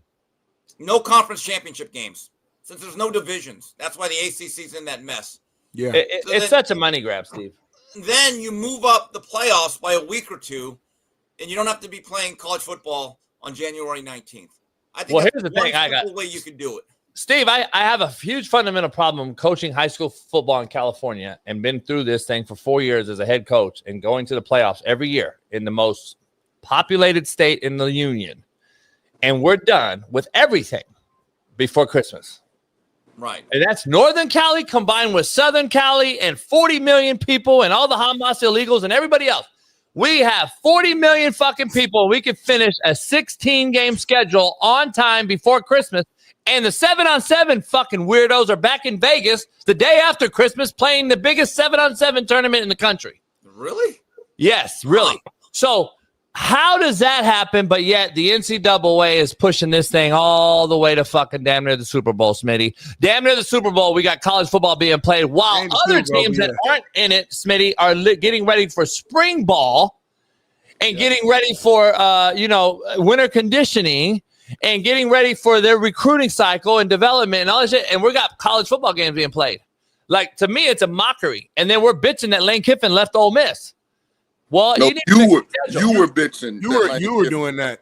Well, I'm bitching. I'm bitching. Period. I was trying to stay on the heterosexual man side of the opinion, and you was getting in your DEI feelings. Sean, it's not the fact he left. It's all the other stuff. You want to take another job, leave. That's it. I don't. Yeah, I think you're not being honest. You're not being fully honest about it. No one is telling him not to take a job. You're going to take the job. Good. Get out. Bye. So, John Summerall, if we win Friday, and that's a big if, North Texas is good. By the way, I canceled my trip to New Orleans because it's 100% chance of rain Thursday, Friday, Saturday. I'm not going to stand on the sideline. So you should have just got a flight here. I could have did that, but I didn't talk to you about it. So I didn't know what you had going on. But Summerall, if we win Friday, is coaching Tulane through the college football playoff. He has the blessings of Tulane. He has the blessings of Florida. And the blessings of our players and our fan base. All right, let me throw this out at you then, Steve, because Steve's going to do all the analytics right here, not because of his ethnicity, but there's a little bit. I don't want to get into that, but I want to know something. Bonsai. Steve, if Tulane happens to replay Ole Miss, and for some reason It's because of the Charlie Weiss return and the head coach and the players don't want to play, whatever it is. And Tulane beats Ole Miss in a rematch. Very possible. Okay, it's not possible. You're going to get boat raced. Here's the issue. Steve, Tulane's going into now what? About 4 weeks from now, that'll be? And Florida still doesn't have their head coach doing Florida things. There's a problem once again. See, no one's forward thinking this. So you're telling me Florida Gators are perfectly fine, Shaun, with their head coach playing into fucking January while their team's doesn't have a head coach in Florida in the SEC? Hey, it happens in corporate America all the time. It's the This ain't corporate America. The price of doing it is corporate America. No, Look it's at not. the numbers they're throwing around. This is big No, it's business. not. This It's is big business for This that is not- particular program. This is not interscholastic sports. Big It's King. Amazon. Yeah, we Big ain't just- King. The reality is this: the ground rules from Tulane or Florida, that is their right. It is the right of the institution of Ole Miss to say, "Now we're not doing that." Then you live with it. And That's all I it. said was it was a buster That's it. move because you got a chance to win a championship. That's all I said. And by the way, they're in the same conference. Those two schools, Tulane and Florida, are not. They're not direct competitors. Ole Miss and LSU are, in theory. It's like They're in the rivals same damn league. near. You ain't about to let your coach. Come Hey on, man, now, shout son. out to the world's greatest frat. All the Diggs boys out there, man. Find new parts of the day we die, Nobody man. cares. Nobody We're cares not about blowing them and that right Ryan now on Clark. the show, not Yeah, right nobody now. gives a shit about that and Ryan Clark. Coach, JB. Look at that. JB, out of curiosity, I've been watching not your season of Last Chance U, but the Buddy Stevens. Uh-huh. I'm going to say something. Uh-oh. I'm almost done with the 2 seasons with him. Say And it. I know you have your feelings about Buddy and all that. I know other people do too. And I know people have kind of like shaped their perception of you based on that show, which is not reality. It's reality TV. It's not reality. However, real. based on what I have seen, how you guys did that job, you guys should be given congressional medals of honor to put up with the that you have to on a day-to-day basis. And young men who just don't get it. And I guess I get it. Some of them are broken, but they don't go to class. They have no motivation. My favorite character of the East Mississippi Community College is their defensive line coach, Devern Williams. In the episode that I saw He's still yesterday, coaching D1 now. Yeah. you know what? Let me tell you, I have a lot of respect for that man. That is a good man. He got into a fight with some kid that processed in from a washout at Penn State. Yep. Cam Watson, I believe. They almost got into a Cam, fight. yeah, it was a really good player. Yeah, lazy as can be, though, because the kid wouldn't go to class. And here's what Davern does. He actually tried to make him go to class. He said, no, you're going to class. And I'm thinking, and you have to deal with these type of kids 50 times a day, and you're begging them, hey, can you just get a D minus? And they don't get it. And I'm thinking, I don't care what anyone says. Cam Carter. And then they had another guy, Chauncey something, that came in from Georgia. Chauncey, yeah, he was legit too. Yeah, who the coach had to throw his mom out of the game because she was barking too loud. Hey, that's it. That's what it is. How you guys kept your sanity in the midst of these guys who cannot look 5 minutes in front of their face and to realize, you know what? If I actually want to continue to play football, let me just go to class. My God. And I know you don't like that white lady, that Miss What's-Her-Face. You think, Yeah. you know Hate her. what? White mom. Okay, now why do you hate her? Well, she's a fake. She's fake. She's fake. I don't like fake people. Smitty will tell you, though. Smitty didn't go JUCO, but the same situation. I think he respects his head coach still to this day. And I do mine. And Shaun King and I were talking about it yesterday. I don't get, Steve, that after all that, regardless if you like him or not, how former players are coming out now and bashing former coaches like Mike Tomlin and James Harrison. I don't get it. It's not where I can do. I don't believe Smitty would ever do it. Shaun won't do it, regardless of how we felt. We had asshole coaches, but I'm not going to go bash the dude after I played there. I would have just rather have seen James Harrison do it while he was on the job if he had so much beef. I don't understand it, but eventually I believe it's going to push Mike Tomlin out. Or did he have a critique? I think that's a little. Well, he's been doing show after show after show about Mike Tomlin. I don't know if there's got to be something there. Shaun thinks there's a personal vendetta. I do too. I don't know what Smitty thinks. He's been on vacation for 2 weeks, but yeah, I don't know.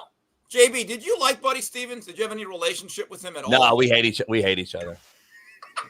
See, Steve, you gotta understand. Not too many people in the space like JB. I was gonna say, like whoever you can think of, he probably don't fuck with him. Just like Smitty, here's the So Smitty just casually said that like he's my agent. Like, he knows. Yes, Dave. Smitty, I will say this: the former players of JB across the board, the consensus is we like JB. He was good with us. To be fair, with Coach Buddy Stevens, that is not his Yelp rating is not high with his former players. What he did to his running back Isaiah Wright. Smitty and I had his best player on our show. Wright was on our show because I had to help him get a scholarship. I did from another school but anyway, go ahead. See, we're having a conversation with each other, but I like to feel like we're speaking to the masses. Thank you. So here's the correct protocol. If you got a problem with a former coach, you can't wait till you think that former coach is at a low point to attack him. Yeah. Because I ain't never heard James Harrison say nothing about Tomlin when they was winning. So my thing is, if you got an issue, you got an issue. But it shouldn't be attached to this is an opportunity for me to try and kick somebody when they down. That's a great point. I want to know if he's going to bash Belichick.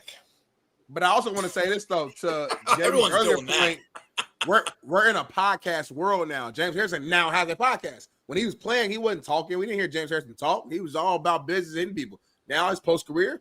Everybody has a platform. You got, just like we do, we got topics to talk about. You see what's going on, you got to talk about it. You know what I'm saying? He probably did talk about Belichick, but it probably didn't go viral because nobody cares about that. When it comes from James, you hear James Harrison, you hear Steelers, you're going to listen. You know what I'm saying? So it's part of the game now. Can I ask a macro question regarding Tomlin? Because Tomlin made a really good point. He was asked yesterday about potential college openings, which for some reason every cycle Tomlin's name comes up, and he was like, "Y'all don't ask Sean Payton if he's taking a college job. Y'all don't ask Andy Reid if he's taking a college job. Like, why is Tomlin seem to be the poster child? Because they're trying to push him out.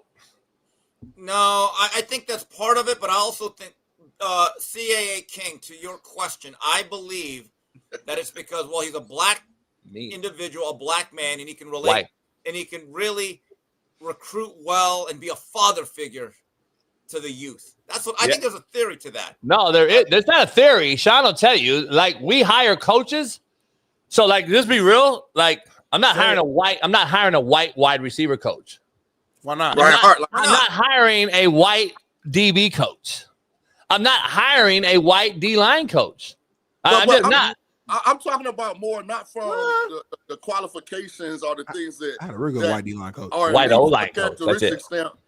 Not elite from a characteristic standpoint. Quarterback. Ain't no sitting NFL head coach leaving to go coach college. No, they're not. I agree with you. In this NIL portal, like, there are nobody. So why they keep asking the man? No sitting NFL head coach is leaving to go coach any college program. Here's why. And I'm going to tell you what I've heard on the inside.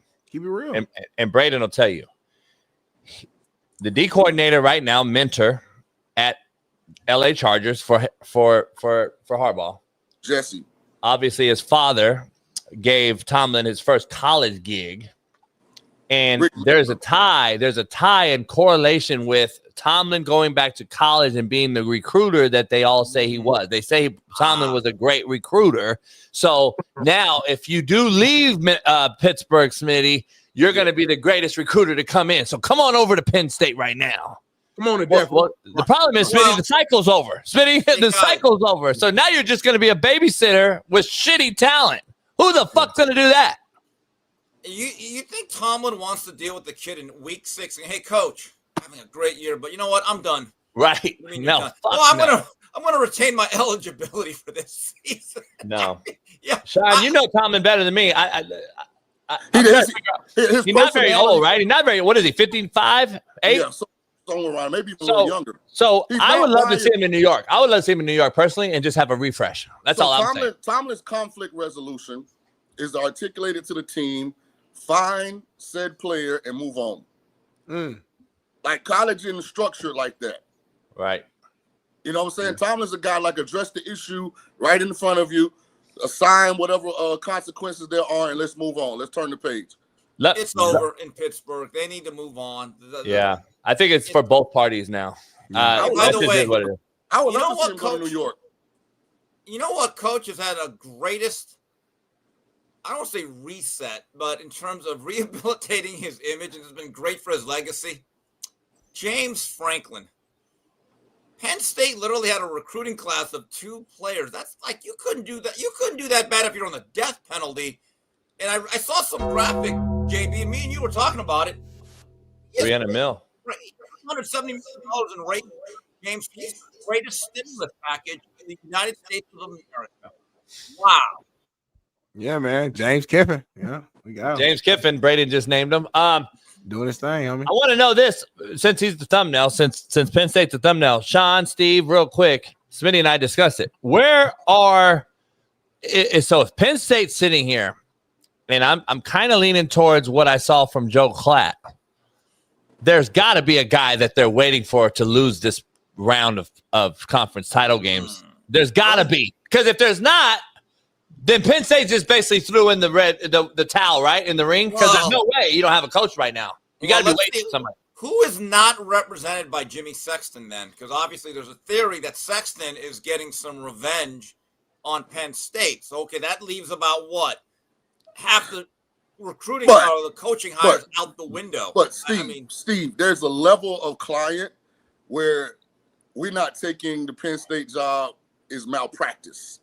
Yeah. Like, I get, like, Sexton's top, 10%, but like, he's got some guys that are mid-tier guys that would get rid of him. You got Manny Diaz, who was a DC there. I don't know if that makes sense. Good job there. I don't know if that's like a sexy splash hire. The sexy splash hire is over. Those guys don't exist anymore, Smitty, unless you try to go get Brian Daboll or something. That's the only sexy, I think, hire that's out there. Here's a guy that I have in mind. I think he's done a good job rehabilitating his coaching career, and he played at Penn State. You know who it is. He's Al available? Golden. Al Golden. Al Golden. Al Golden. He's been a head coach. Didn't work out at Miami, but he had a lot of issues there that were beyond his control. Went to the NFL, rebuilt his career. Went to Notre Dame, did a hell of a job there as a defensive coordinator. He's with the Bengals right now. And I wonder, does he want to lead another program? And now look, where he got sideways with the Miami fan base was in 2013. He disappeared for about a week, going to Penn State, sniffing around that job. And there are certain people that never forgave him for that. Okay. And his defensive coordinator was his teammate at Penn State, Mark D'Onofrio, who every Miami Hurricane fan hates. He was the worst defensive coordinator, I think, in program history. Kept him too long, cost him his own job. If I'm Penn State, and I don't want to say it's a desperation move, I'd have to think that a former player that's had a good coaching run should be in consideration. Well, let me ask you this, Shaun. While you're showing that, I got to ask you this. Are you basically saying, as a program and an athletic director who I believe should be fired immediately, not just for this debacle, but for everything else, are you saying that this is a wash year? Because, Smitty, they just missed recruiting class. Right. For early signing period. You got another period, but this is ridiculous. Are you just saying, hey, man, we need a manager for a year? And then, what are they telling the fan base in Happy Valley is my point, Shaun. No, my point is this. Is this a really show on Planet Earth? Yes, it is. Yes. We don't take bribes. I want to know how many of these did Al Golden send Steve Kim for him to get up here on a national platform and recommend Al Golden as a viable option at an elite, or not elite, but top of the Big Ten caliber program. I want to know, how many did he send him? Why? I mean, they're desperate. What is Nick Saban coming out of retirement? Is he a candidate? Is Urban Meyer suddenly getting the itch? I'm just telling you the time. He didn't say he didn't get bought. Wait a minute. Let me say, this is what this is for Penn State at this point. It's not about who they hire. So I believe that in life, sometimes you have to reset who you are. And for Penn State to come out of this a better program with sustainability, hopefully this was a rude awakening that their expectations are unrealistic. But it's a setback of 5 years, Steve. Not necessarily, but the portal. You might have an off year this year, but if you got the budget, you can go out next year and supplement all the deficiencies on your roster and be competitive. Indiana did it with Cignetti in 1 fucking year. Steve, I'm just telling you, I'm writing a check for $15 million, and I'm telling Urban Meyer to turn me down.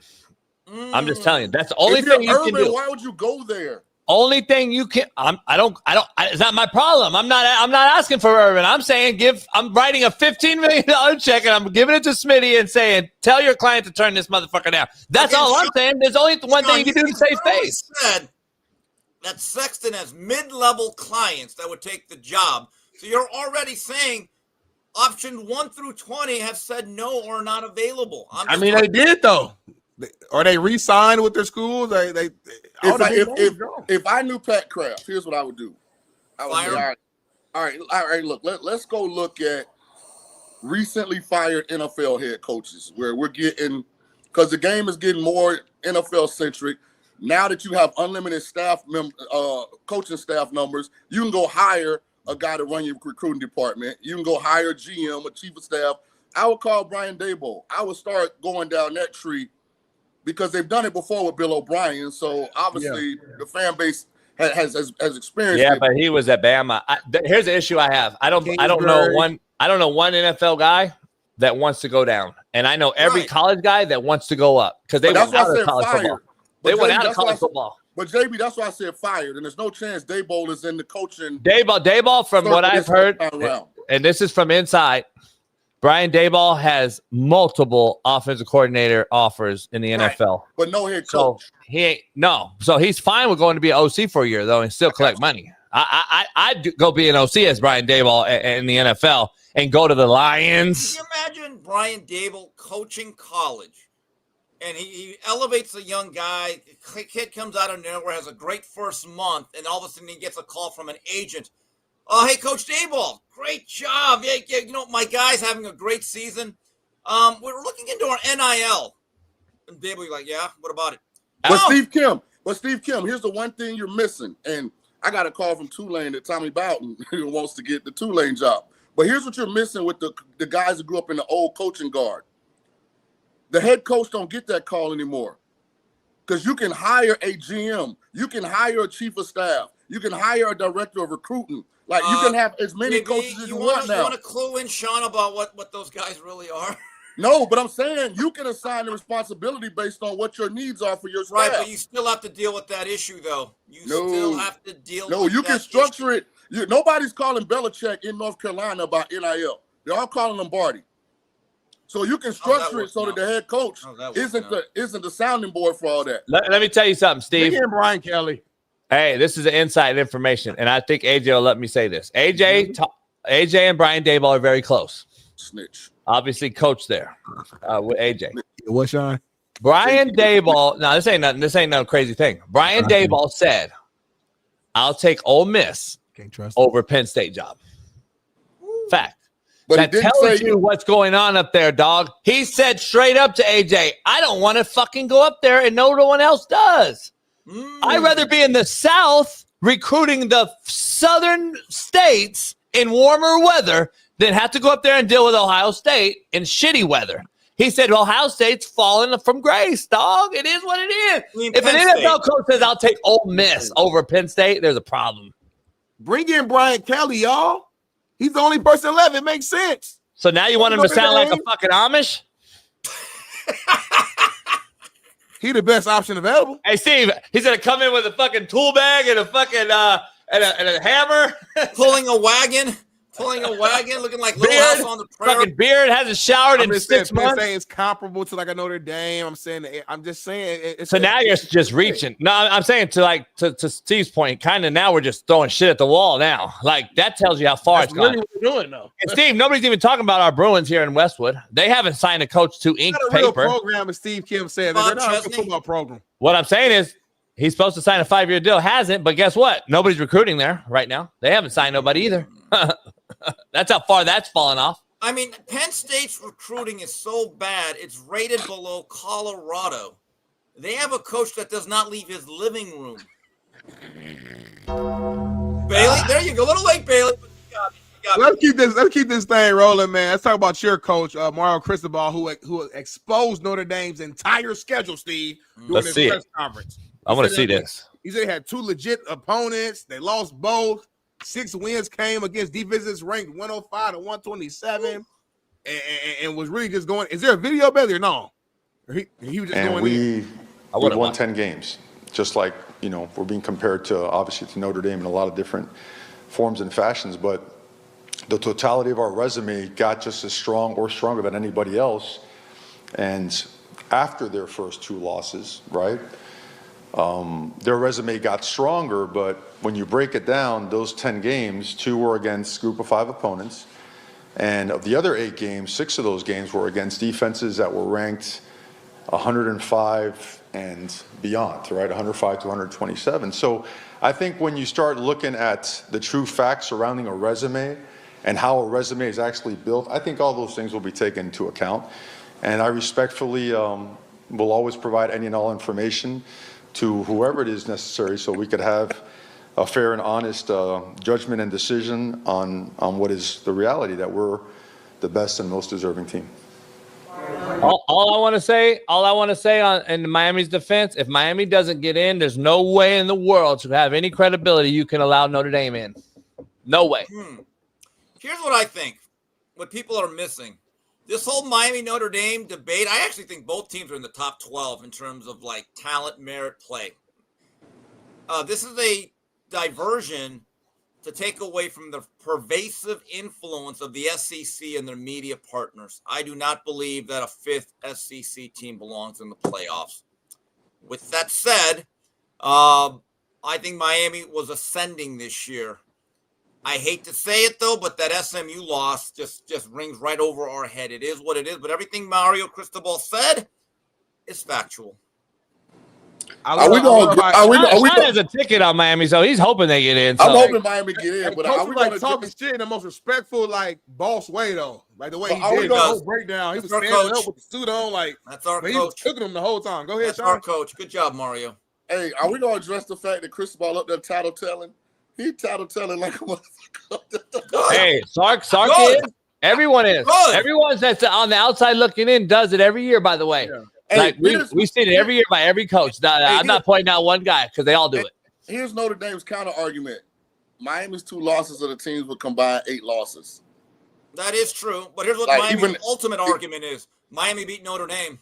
Do the games matter or not as a player, Sean? Yes or no? And I always say this, Steve, if me and you got in a fight, Steve, and I beat your ass, don't tell me who beat my ass. You didn't do it. You didn't do it. But Smitty, here's where we got to be careful. Please do. It's amazing to open college football with Miami versus Notre Dame, with Texas versus Ohio State. Like, you got to have a little more grace for who wins and loses those games than when you get later in the season and y'all should be operating at full tilt. Yeah, I got a fundamental problem though with that, Sean, because there's a problem. You don't want teams to say, "Okay, well, fuck it then." If y'all gonna hold me, then Texas belongs in. That's what they're doing. I'll go play Citadel and Kent State. Hold on though. Then Texas belongs in.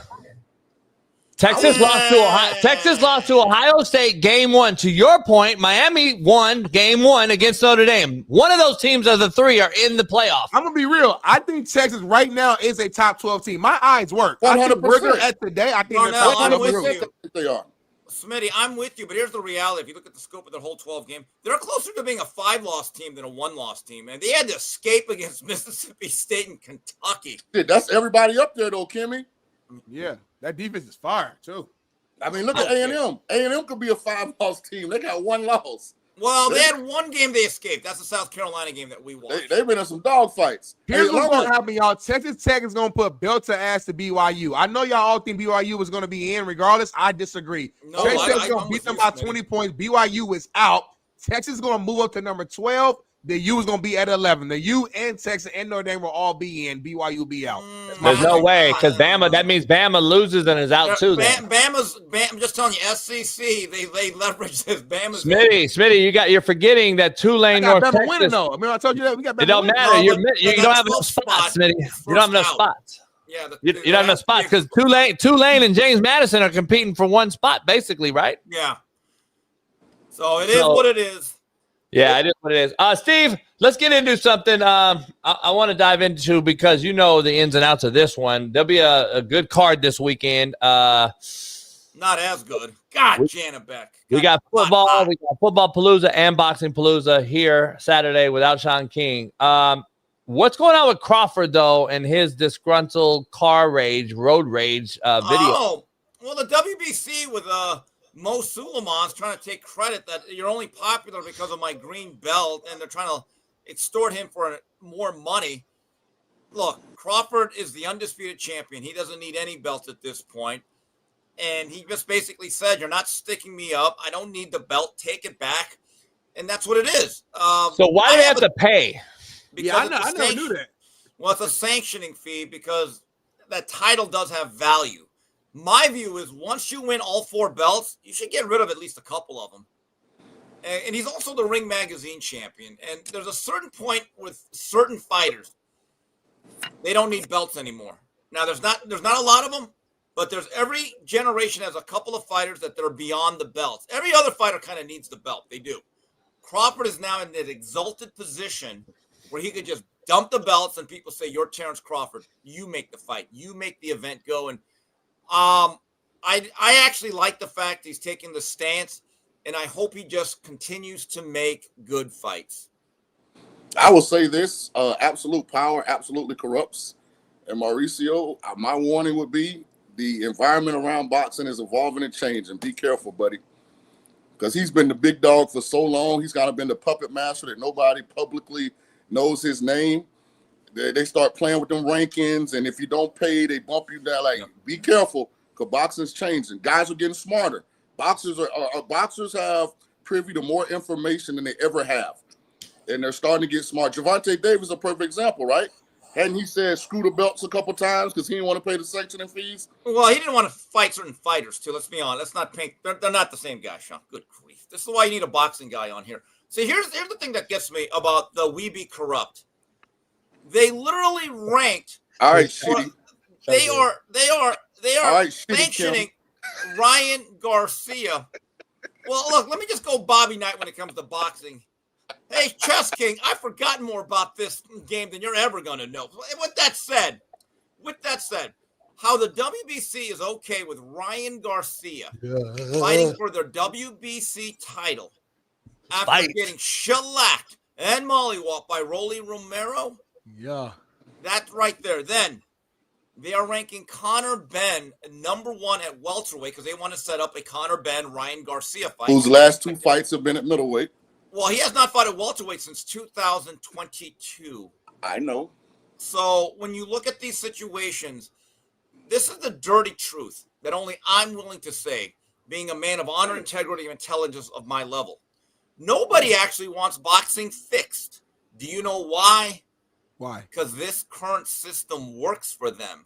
They're all in it together. Because when I hear fighters say, I do this for the fans. No, you don't. You hate the fans. You guys take the easiest fights.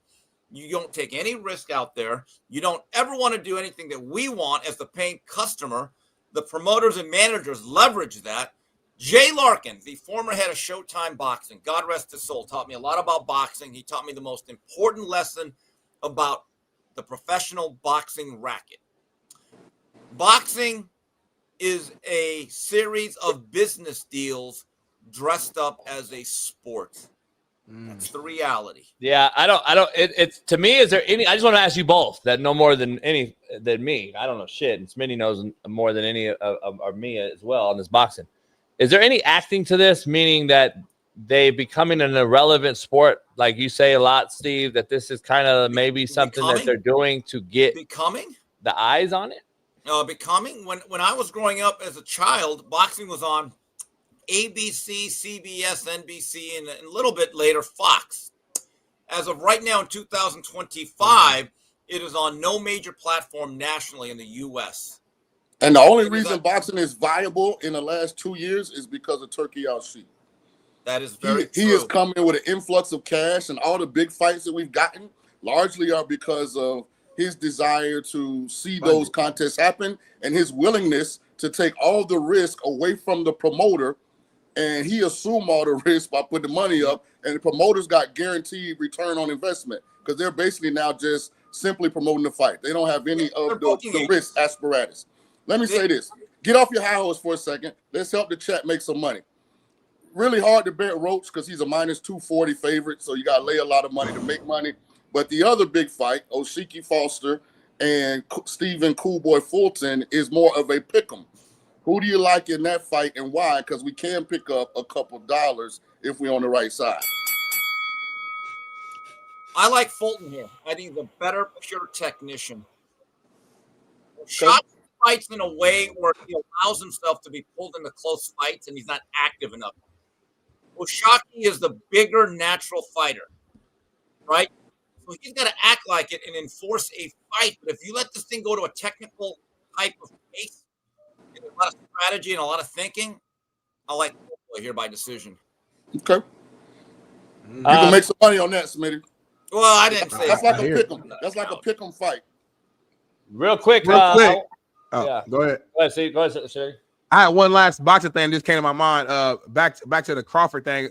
Terrence Crawford put out a tweet a couple days ago saying, I be paying homage to, all the fighters before me, but Mayweather is the only one I would have had problems with because of his mind. He said, I'm done talking about it. Go argue with your mama.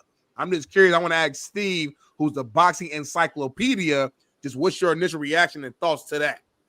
My most recent column for Ring Magazine, which is at all fine newsstands across the country, I did a column where Tim Bradley spoke about the fact he was the first guy to recognize the greatness of Terrence Crawford. He was preparing for a fight about 12, 15 years ago. In fact, it was for the Devin Alexander It was fight. Devin Alexander. Devin Alexander fight, right here.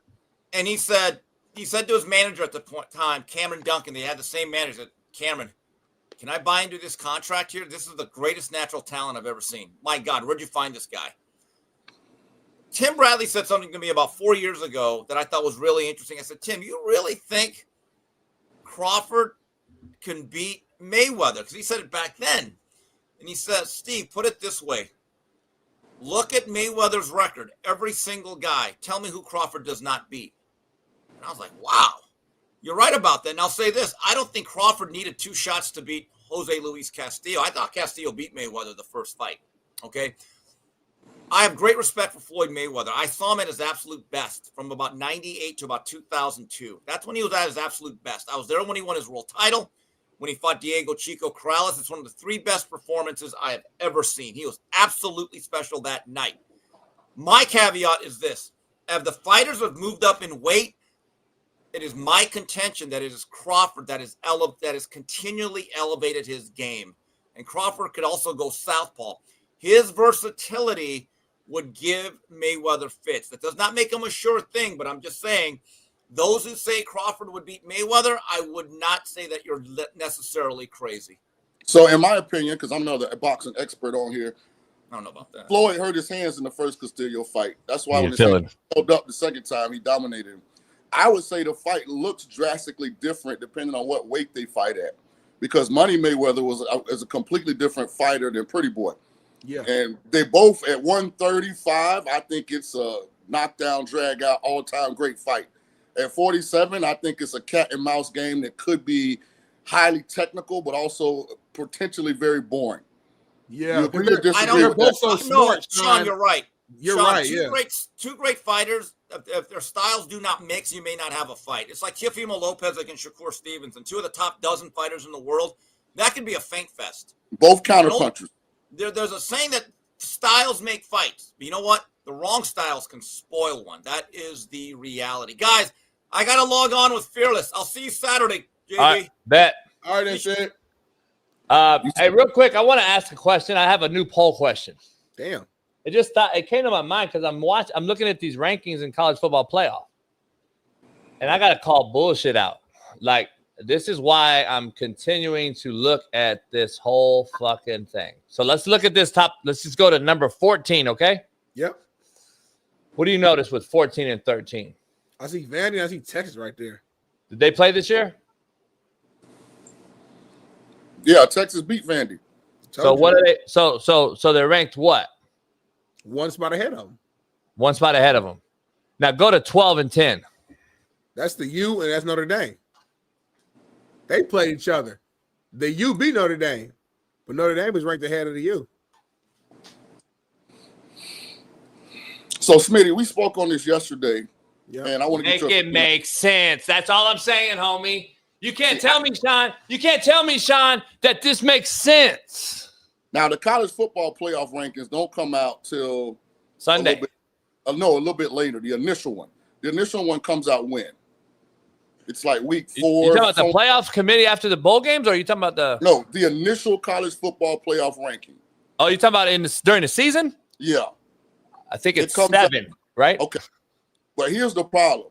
They still, for context, utilize the AP ranking. Yeah. So the first AP ranking doesn't need to come out to after week 3. Because the AP preseason. Yeah. What you said yesterday. You're saying what you said yesterday, you mean. Yeah. It screws it up. They got Penn State 1.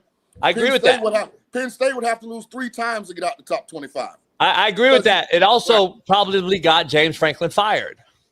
So I agree with all that. My point is, though, you can't tell us that head-to-head common opponents and strength of schedule matter when there's a clear hypocrisy on the board right here.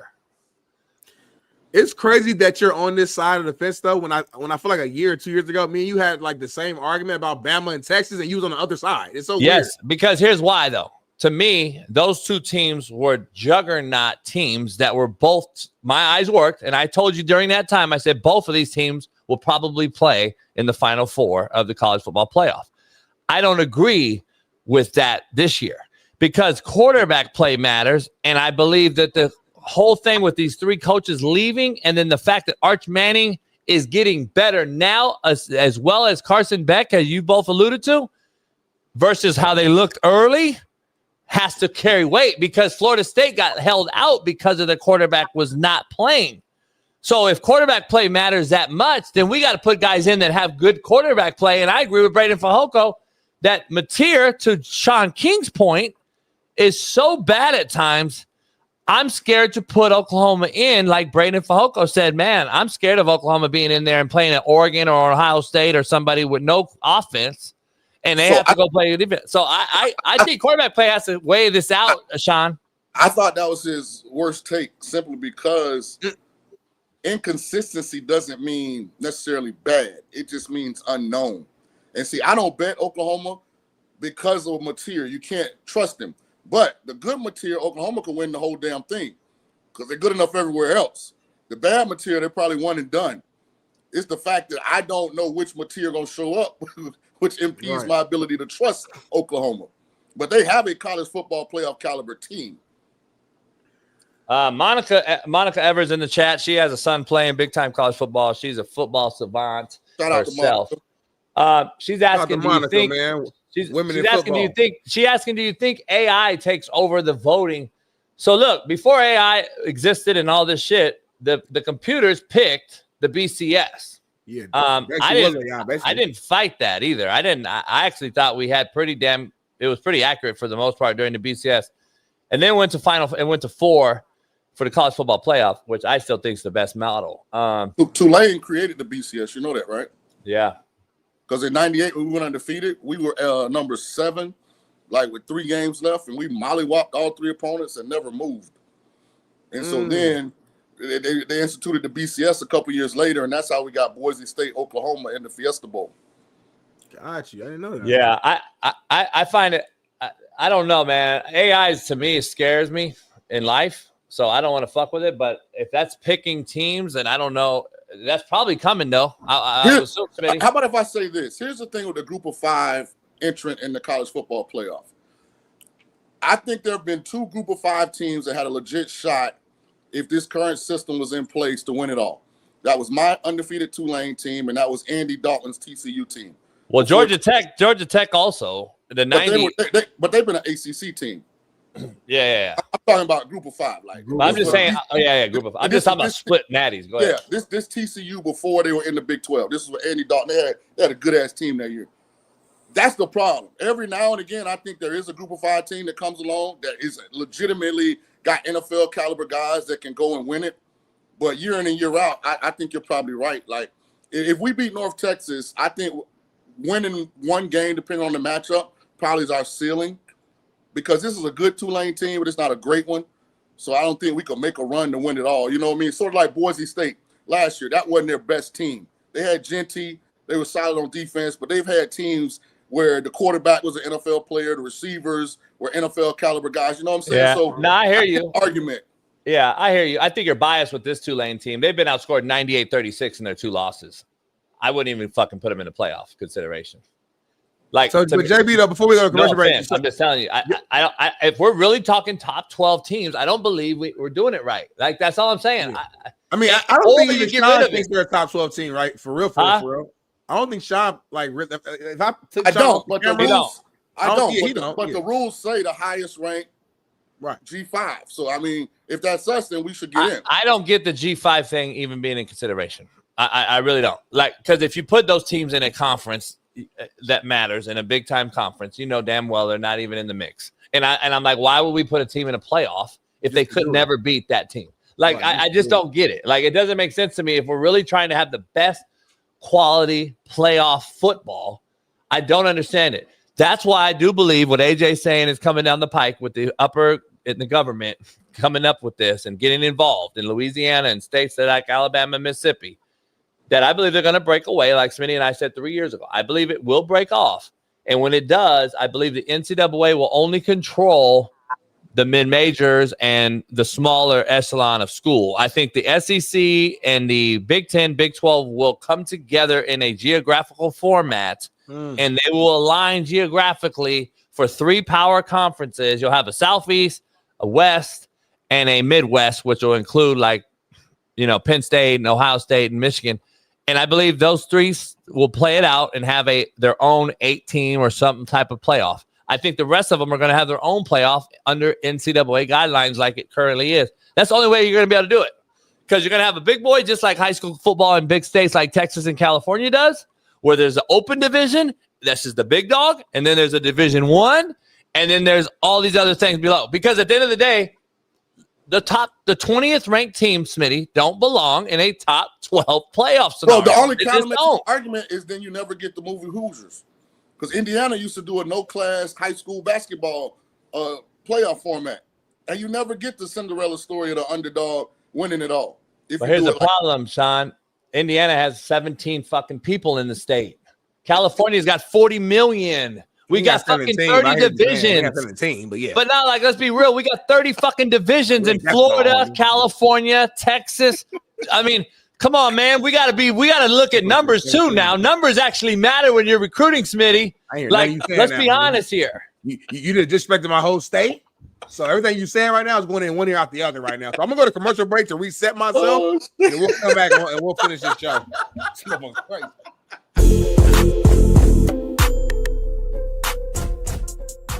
Hey, well, fuck it. I'll go home tonight. I'll drink my yak and smoke my stick, and I'll get it back cracking.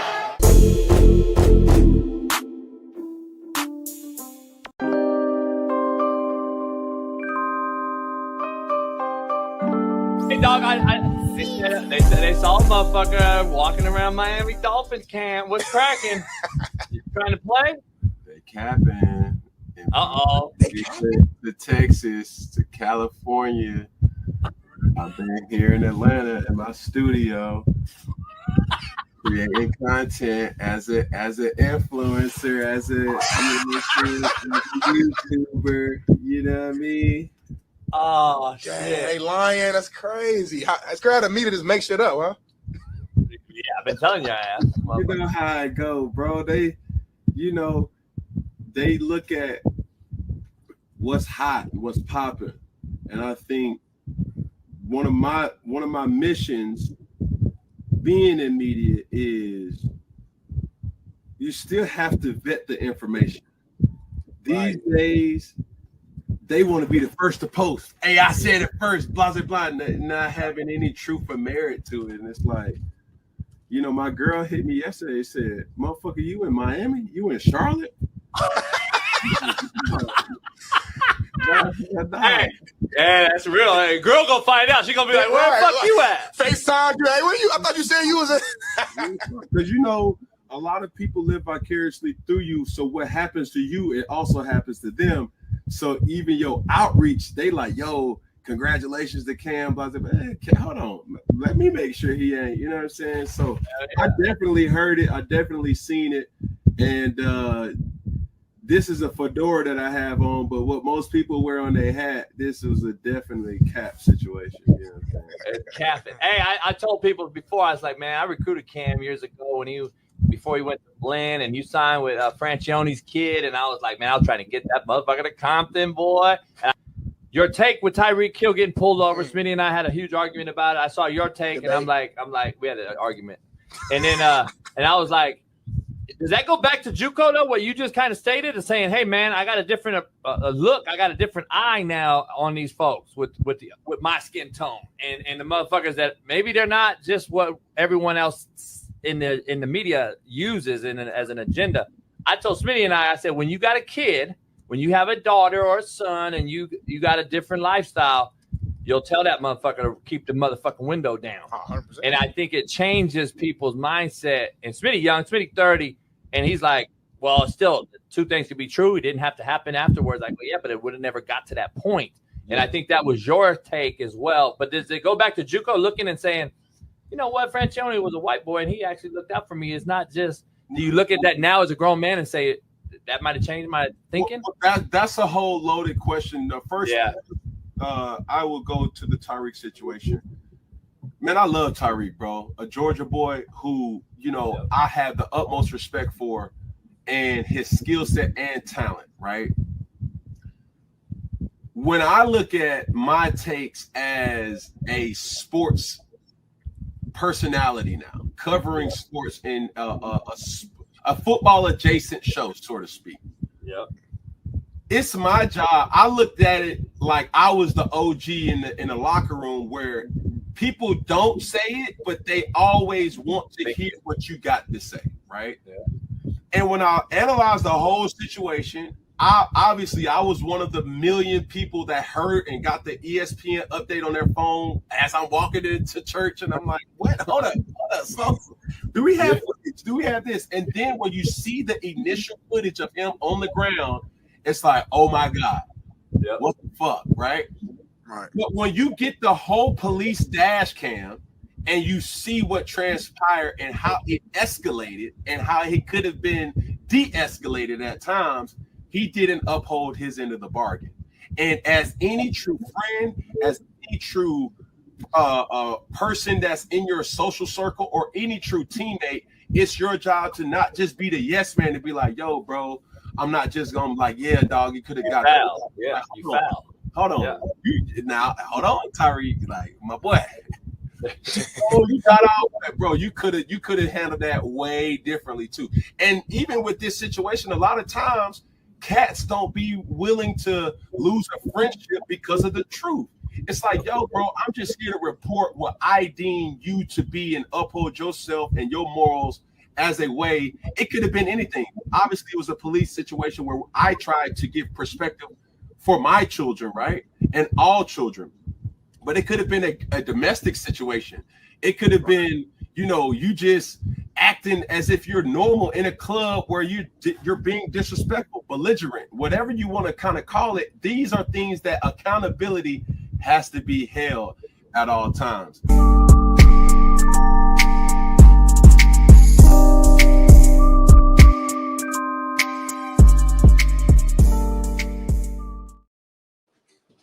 Yeah. Building, yes, sir. How you feeling, Jason? You all right? Yeah, I'm good. Got all kind of shit going on. I got to get ready for a big weekend. You having Palooza this weekend? Yeah, the fight, Steve's fight. Steve got the fight. He sent me the code, so we get it. I don't have to pay for it. And then we got all these football championship games, and then you got some NFL sprinkled in there. So, you know, we'll see. Smitty, we're like a lot of cap. Shout out to everyone, all the fans that posted that we're their number one listen. So I fucked up and didn't collaborate. I thought I did, but I was like, fuck, you're like 1 foot in, 1 foot out. So I was like, 3 years straight, 5 days a week. Just started getting paid 2 months ago. 1 foot in, 1 foot out. But nah, shout out to all the fans. How many? Huh? How many months ago? I just started getting paid like 2-3 months ago, which I appreciate. Hey man, how did the negotiations go? Between me and Jason? No, WNBA. Nah, on the road, motherfucker, right now on the show. CAA. How's CAA go? No, I'm glad you asked that. So we were able to get another extension with the CBA. So we got until about mid-January now to try to figure out and land some things. The ladies still ain't getting paid what they deserve. And, the league is trying to, throw a couple numbers at us, but we're not folding. So we got an extension. Stay tuned. By mid-January, we'll let you know. Either we're going to be back and we're going to get what we deserve, or we're going to sit out. So y'all gonna be Penn State. Unrealistic expectations. We're going to find out. Caitlin Clark, Angel, I'm talking to them. They ready to sit out, homie. Hey, Bailey, if you could show this real quick, I'm gonna put it in this group chat. Show that for us because we got a little bit of breaking news that's gonna happen here. But anyway, breaking news. Yeah. Oh damn! I hope you're right because you ain't been right yet on one coaching prediction. I hope it's like real breaking news though. Shout out to Willie. You be using breaking news so loosely, it'd be like shit that's been out for 2 days. Right. Hi, Mama. How you doing? Big Cali. See, look, Big Cali. Okay, we like Cali. I like Cali. I rock with Cali. Cali a good dog. Why Cali? Because Cali a good dog. She listen. Train, mature, don't bother you. Stop. Like common words with dogs. He said, "Go, stop, sit." Yeah. Ash on the other hand, he just look at him. Look at him. And JB saying sit the whole time. And look at him. Staring at me. Look at him. He the outfit killer. That's what Ash is. He's the outfit killer. Man, that's what I'm saying. The only time you could dress up at JB's house is on Super Bowl weekend. That's the only time. You know why? He puts up Callie and Ash on the side of the house. That's the only time you can dress up. That's the one time I wear jeans and I put a little fit on. I bring my watch out. Damn. Smitty, Penn State has a new coach. Really? Oh, it's official? They just introduced him. Take a listen, take a watch at the team. They go crazy. Guys,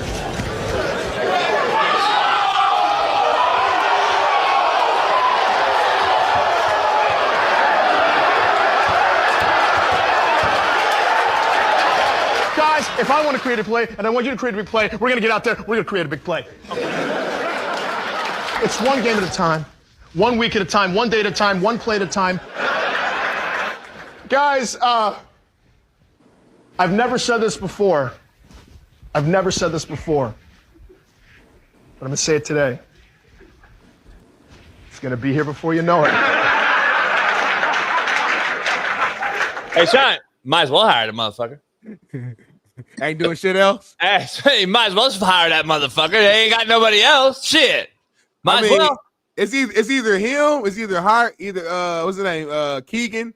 Either hire him or you need to get James Kiffin. One of them need to come in there and coach. That's the only thing. I tagged the AD in the whole program yesterday. I said, I'll do it for a meal, but let me pay my boys like King and everybody. Let me pay them what a big-time Power 4 conference coach would make. Yeah. Smitty be the get-back guy. We'll hire Matt to do the training on the back door. We'll do fucking Steve Kimby analytics, tell us when to punt on fourth or not. Let me pay my guys. Yeah. And I'll take the hit. I'll take a meal, homie, and sacrifice. I'll show you to get back up. Get back. But why not? Why not? Like, what do you got to lose? You're waiting on a fucking playoff coach to take your job when you signed 2 motherfuckers? Shit. This is a mockery. They looking bad right now, homie. It's like they had the bad bitch and they broke up with her without having a rebound. And now they're trying to find like a side piece, but the side piece is all locked up. Hey, Shaun, if I really threw out Ed Ogeron's name, at least Ed Ogeron would fucking have some sort of buzz going. Get the recruit. He'll recruit. He'll get them from what? They're ranked like 105 or something like that right now. But I'm saying if they would have hired Ed, just let's say a week and a half, 2 weeks ago, when James Franklin got Vodtech, at least hire Ed O to be like, all right, at least some buzz and some kids. You probably have some kids signed. Yep. I don't get what's going on there. I can't wait to see who they hire. Shaun, they have to have some sort of plan in place. If they don't, the AD would be fired. He has to be selling the chancellor right now, Smitty. Hey, we got it. We got it, Mr. fucking woo-woo-woo. Like, because if not, I'm asking my AD every day, like, what the fuck's going on? What is that signing day? Like, where's the president involvement at? Right. What they should do is the people that were in the room that were bitching and moaning about James Franklin and convince the AD that they should move on for him. They should get back in the room and acknowledge that we made a mistake. Yep. And we got to fix this part of our process before we even hire a new guy. There's a big reason why coach don't want to go there, man. James Franklin, one of the best recruiters in the country. Y'all were in the college football playoff semifinals last year. And y'all fired the guy, what, after week 5, was it? 5, 6, somewhere around there? I'm going to be honest. This is a process, John. You know the process.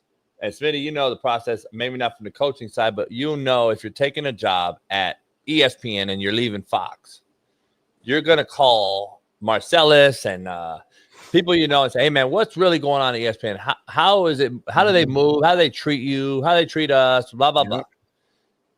From what I've heard, so Lane was Florida bound, turned that down because of all the discussions he had with people he knew in Florida.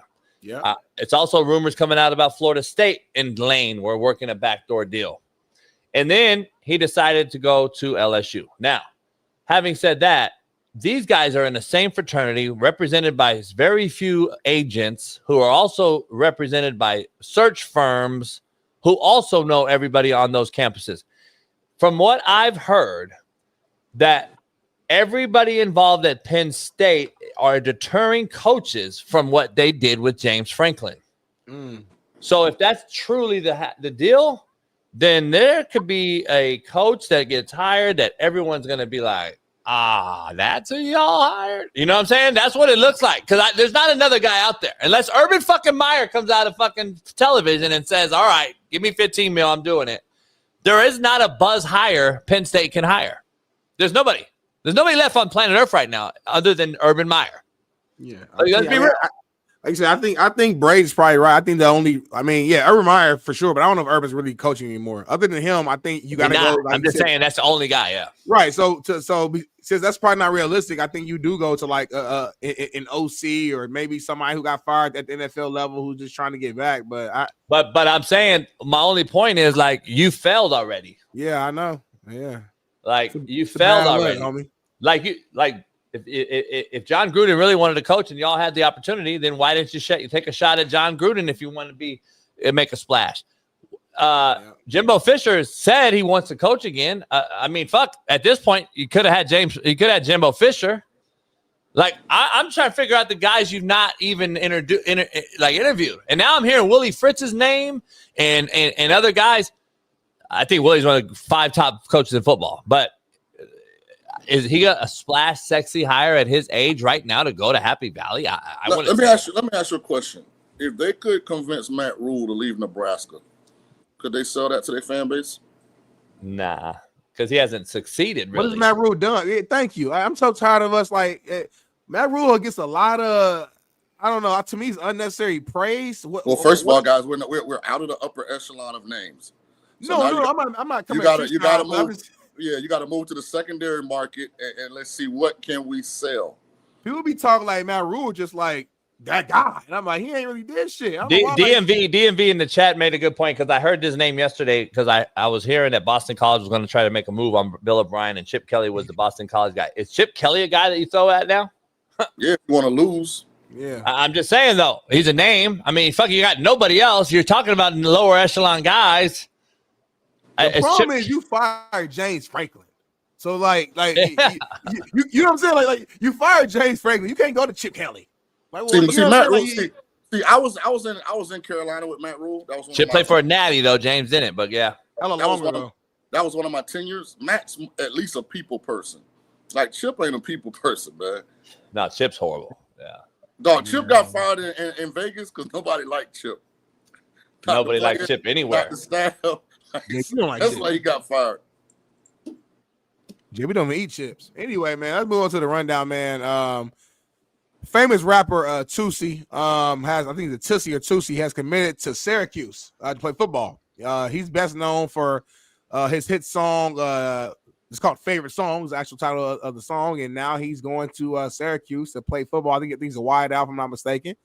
committed. They put the post out. He's been kind of working hard. He played high school football and then, kind of went to his music career. And once the music career kind of already, kind of popped and went off, now he's going back to his actual dream of football. So he's been putting in the work, man, putting out these different, training videos, things like that. And I don't know if he's I don't know if he's on full ride or if he walked on. I don't really know the situation there, but he is playing. It is official. I just want to know you guys' reaction to this as former coaches.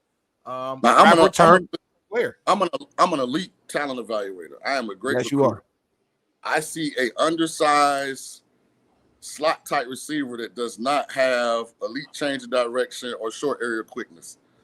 So it's a good story for Syracuse, but I just don't see the skills. Okay. For a guy his size, because he's only 5'6", 5'7". Smitty, how old is he? 24, 23, something like that. I had read the story. That's the only way I don't know who Tusi is. He's 25 years old. 25 years old. Has a birthday coming up next month though. He's gonna be 26 in about a month. Oh, am I blind though, JB? I don't see the explosiveness for a guy his size. I don't see change of direction. No, but you gotta love. Before JB says this answer, you gotta love the story. You gotta love the fact that this kid, a guy who he has to love the game because I don't know how rich he is, but I ain't knocking the kid. The guy got money. He don't, so it's not like it's a money thing. Like if he's doing this, he actually wants to do this because he loves the game and he's putting in the work. So out of respect to that, as me as a competitor, I respect that. And now the question you got to ask is Syracuse bringing him in just because of the name and to help other recruits get in there, or are they seeing something that our superior talent evaluators, Shaun King, is just not seeing in these clips? I don't know. Is he on scholarship or is he paying his own way? Like if he wanted to walk on, I'd be like, cool, but I can't give him a scholarship. Yeah. Not right off the bat. We try and win the ACC championship. I don't think he gets us closer to that, but I like the story. I'm happy for the kid. Go do your thing, big dog. But I'm saying Syracuse ain't loaded with dudes. We can't waste no scholarship on non-dudes. We gotta go find us some dudes. So we line up against Clemson and Miami and these kind of athletes, man. We got a shot. But could this be a recruiting trick? You know what I'm saying? Just maybe. I don't know who Tusi is, but I'm not that era of kids. So he's popular with the young folks for sure. I have no idea who he is as a rapper. Jason, what's your thoughts? You've been quiet, Jason. No offense, Tusi. That's what you got to go get. If you're going to get a small guy, you got to get a guy like Tank Dell. Tank Dell, a Florida high school kid. We recruited at South Florida. Ended up going to Houston, changed the direction, explosive. But he plays way faster than what he ran in the 40. What about Xavier Estrepo, though, for the U? He's broke so many records for receiving records. This guy ain't really special in any category from a speed standpoint. Technician, different body type than Najur. I wanted to show that Tank Dell 40 right there because here's a simple fact that if you're going to be as small as you are, you have to be what we call a difference maker, or I'm not recruiting you. Right. So you have to be Dante Hall-ish. You have to be a guy that at that size really does never, ever get hands put on him, Smitty. Ever.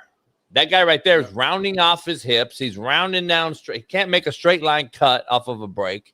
Here's what it is. It's a mockery. And the bottom line is Fran Brown looks like a fucking tool, as a white person would say.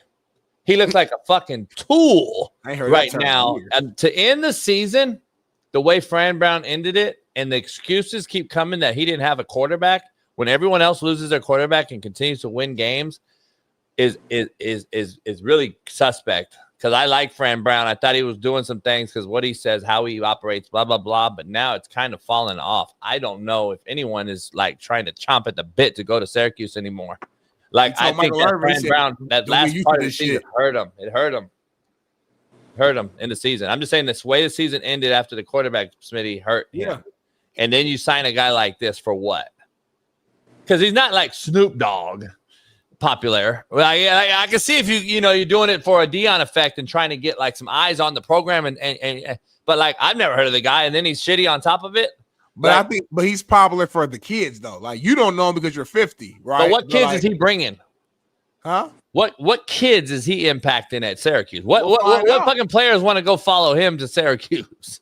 I'm just saying, like back in your era when you was playing, if like Big Daddy Kane like got signed to a school, that might entice you to go out there and play there. No, wouldn't. Because Big Daddy Kane would never try to do that. Like this is a joke. I'm trying to think of somebody from your era. Yeah, you can't. It's making you look worse. It's making you look worse. The take's worse. The take's getting worse. They fucking Rev Run with a sign to like SC or something, and that might have led you to go there. It's a mockery. Tomorrow's thumbnail will be fucking Fran Brown's a mockery. That's the thumbnail because of this fuck. Hey, Like, Smitty, I got a gift. Like you can put me in a room with 12 defensive tackles, and I just got a gift. I can see traits. I didn't see the traits for how he gonna help them win football games. Good First story. of all, he's 26 years old. Shout out to Najur Granger for chasing your dream, but What are we doing? On Fran Brown side, like I mean, unless y'all just got no receivers. You know what the mockery is and the real slap in the face is? The real slap in the face is to Allen and all the fucking JUCO representatives in the chat right now, because we're bypassing JUCO with a portal that sits 10,000 people in it every fucking year. They still think that there's 10,000 schools going around for them to exit the portal and go play somewhere where 8,000 of those kids sit in the portal year in and year out, go nowhere, but refuse to go play fucking JUCO. And then we got a Syracuse college university with Fran Brown, who's a notable guy, taking a 26-year-old fucking rapper and bypassing JUCO talent that's sitting out here hungry to really be able to affect the university is a fucking mockery, Fran Brown. And so is the rest of these fucking clowns who continue to keep guys in college in rotation at 28 years old, like fucking Pavi and his fucking mama and all these other fucking 3rd-year, 4-year JUCO guys that get their year back, and all these fucking extensions of years and years and years and years. All this fucking bullshit is ruining college football, and it's ruining the NFL, because the NFL product is becoming shittier and shittier if none of you fucks out here have opened your eyes and learned by the last 4 years on this show that I've been pointing out. The college football is ruining the NFL because the draft selections are worse and worse at quarterback. So now we're taking 26-year-old rappers over a fucking JUCO kid that left Alabama. Get the fuck out of here, man. This is a mockery. College football is becoming a joke. JUCO talent today is shitty though, JB. Be real with you. It ain't good no more. Hey, Fran Brown, for a medium-sized bag, I go get you some guys. Because it's 100 receivers in Florida that didn't sign yesterday. No shit. That's better than Najur Granger. Just saying. Hey, FA, it doesn't matter if he's a walk-on. It doesn't matter what he is. He's 26 years old. Guess what? There's no longer an unlimited roster in fucking 4-year football, dog. I don't have room for 26. Everybody's grown as hell now. Listen, if I'm a serious program, Smitty, keep it funky. I don't have room for a 26-year-old fucking rapper to be on my fucking roster. I just don't have it no more. It's time to get serious. To me, if I'm a real football coach competing against Fran Brown in Syracuse, and I'm Pittsburgh and I'm fucking Miami, I'm murking him in recruiting over this. Like, homie, you shitting me? Hey, dog, Fran Brown turns you down. I'll give you a scholarship right now. He took fucking Tusi Fugizi or whatever the fuck's name is. He took him, 26-year-old. Like, come on, homie. Like, you're not a serious program, I guess, in summation, Smitty, is my point. Like, you're not a serious program. If I'm in the home recruiting a kid, I'm murking Syracuse over this. And I don't even got to dirty mac them and insult their game. I got to tell them the fact that they signed a 26-year-old rapper over a guy that's willing to go get recruited, like Shaun just said. You know how many unknown turnover the rock guys there are out here that are serious 18-year-olds that can contribute right now to a roster, whether it's red shirt, gray shirt, or practice squad for right now? No fucking way I'm taking a 26-year-old. So let's just say he is legit, Smitty. He's a fucking freak, and he's coming back, and he's a fucking dude. And Shaun goes, man, I'm a fucking play. Instead of what he just said, he's horrible. He said, let's say he's a dude. So at 29, he's going to be in the league? Well, no, he may be a great college player and don't make the league. But why are we doing that? That's deterring away guys that are 18 to 21 that actually have a shot.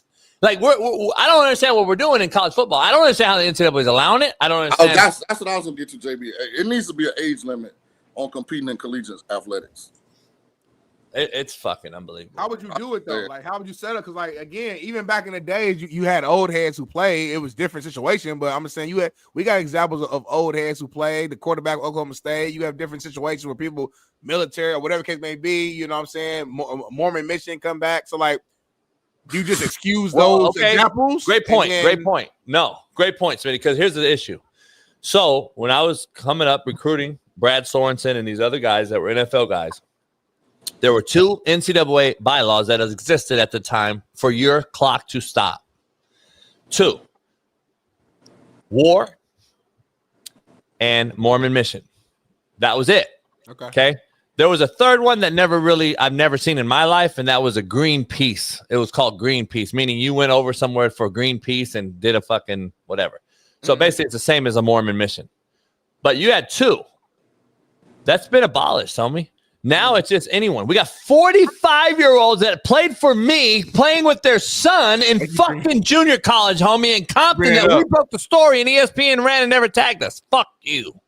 So I'm trying to figure out why we're continuing to slap the fucking faces of college football players that want to get recruited out of high school, and we're limiting. Shaun King and everyone else in America have been talking about the lack of blood life, which is our high school and junior college blood life to college. We're not even looking at it anymore. We got high school kids who are qualified now because of the COVID rule that sit out now, instead of going JUCO, are waiting for a portal kid to exit so they can jump in a portal because they're qualified by NCAA regulation when they shouldn't be. Like, this is a joke, man. We're fucking just anyone can get in. Pavia can fight 2 years of JUCO. So Aaron Rodgers, Chad Johnson, TJ Houshmandzadeh, myself, fucking Josh Allen, everyone that's ever played JUCO that played our 2 years and went to college and had to fucking fight and scrap and claw against everyone else in America to get a D1 scholarship and then get drafted. Now we're sitting here getting a 3rd year of JUCO after we've already played, and a 5th and 6th and 7th year after COVID. And come on, man. It's got to be enough. Enough's enough, dog. This is a mockery. That's all on I'm the basketball side. I mean, I've said it before, but you got G League players going back to college now. I saw that. That's what I'm saying, Smitty. We got to cut it off. Like, we're allowing anything now. Yeah. So, like, I really wonder if I wanted to, like, could I actually come back for a year? I'm real quick. I want to address something real quick. Please do. I love how JB puts the name in here. Hey, listen, Hamas. In California JUCO, I'm top 10 all time passing. So go ahead and look that up, you fucking idiot. So yeah, my name is in it. You fucking bitch. Now go to New York, motherfucker, and mayor it up. So listen, I'm just trying to figure out why we don't care for the kids. Because we always talk about caring for the baby, Smitty, and this is for higher education and get our kids to opportunity. Homie, you're 26. You were a rapper. So we're allowing your opportunity that you chased to now come back and take an opportunity of a fucking 18 to 21-year-old's dream.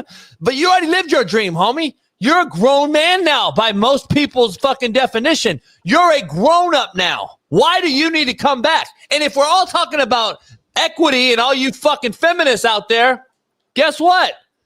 Equitable, the right thing equity-wise is to let the 18 to 21-year-old have a fair fucking shot, not going against a 26-year-old grown man in the weight room and get deteriorated and morally fucking crushed because a 28-year-old grown-up is benching 330 and this 18-year-old has no fucking idea what a weight room is yet out of high school.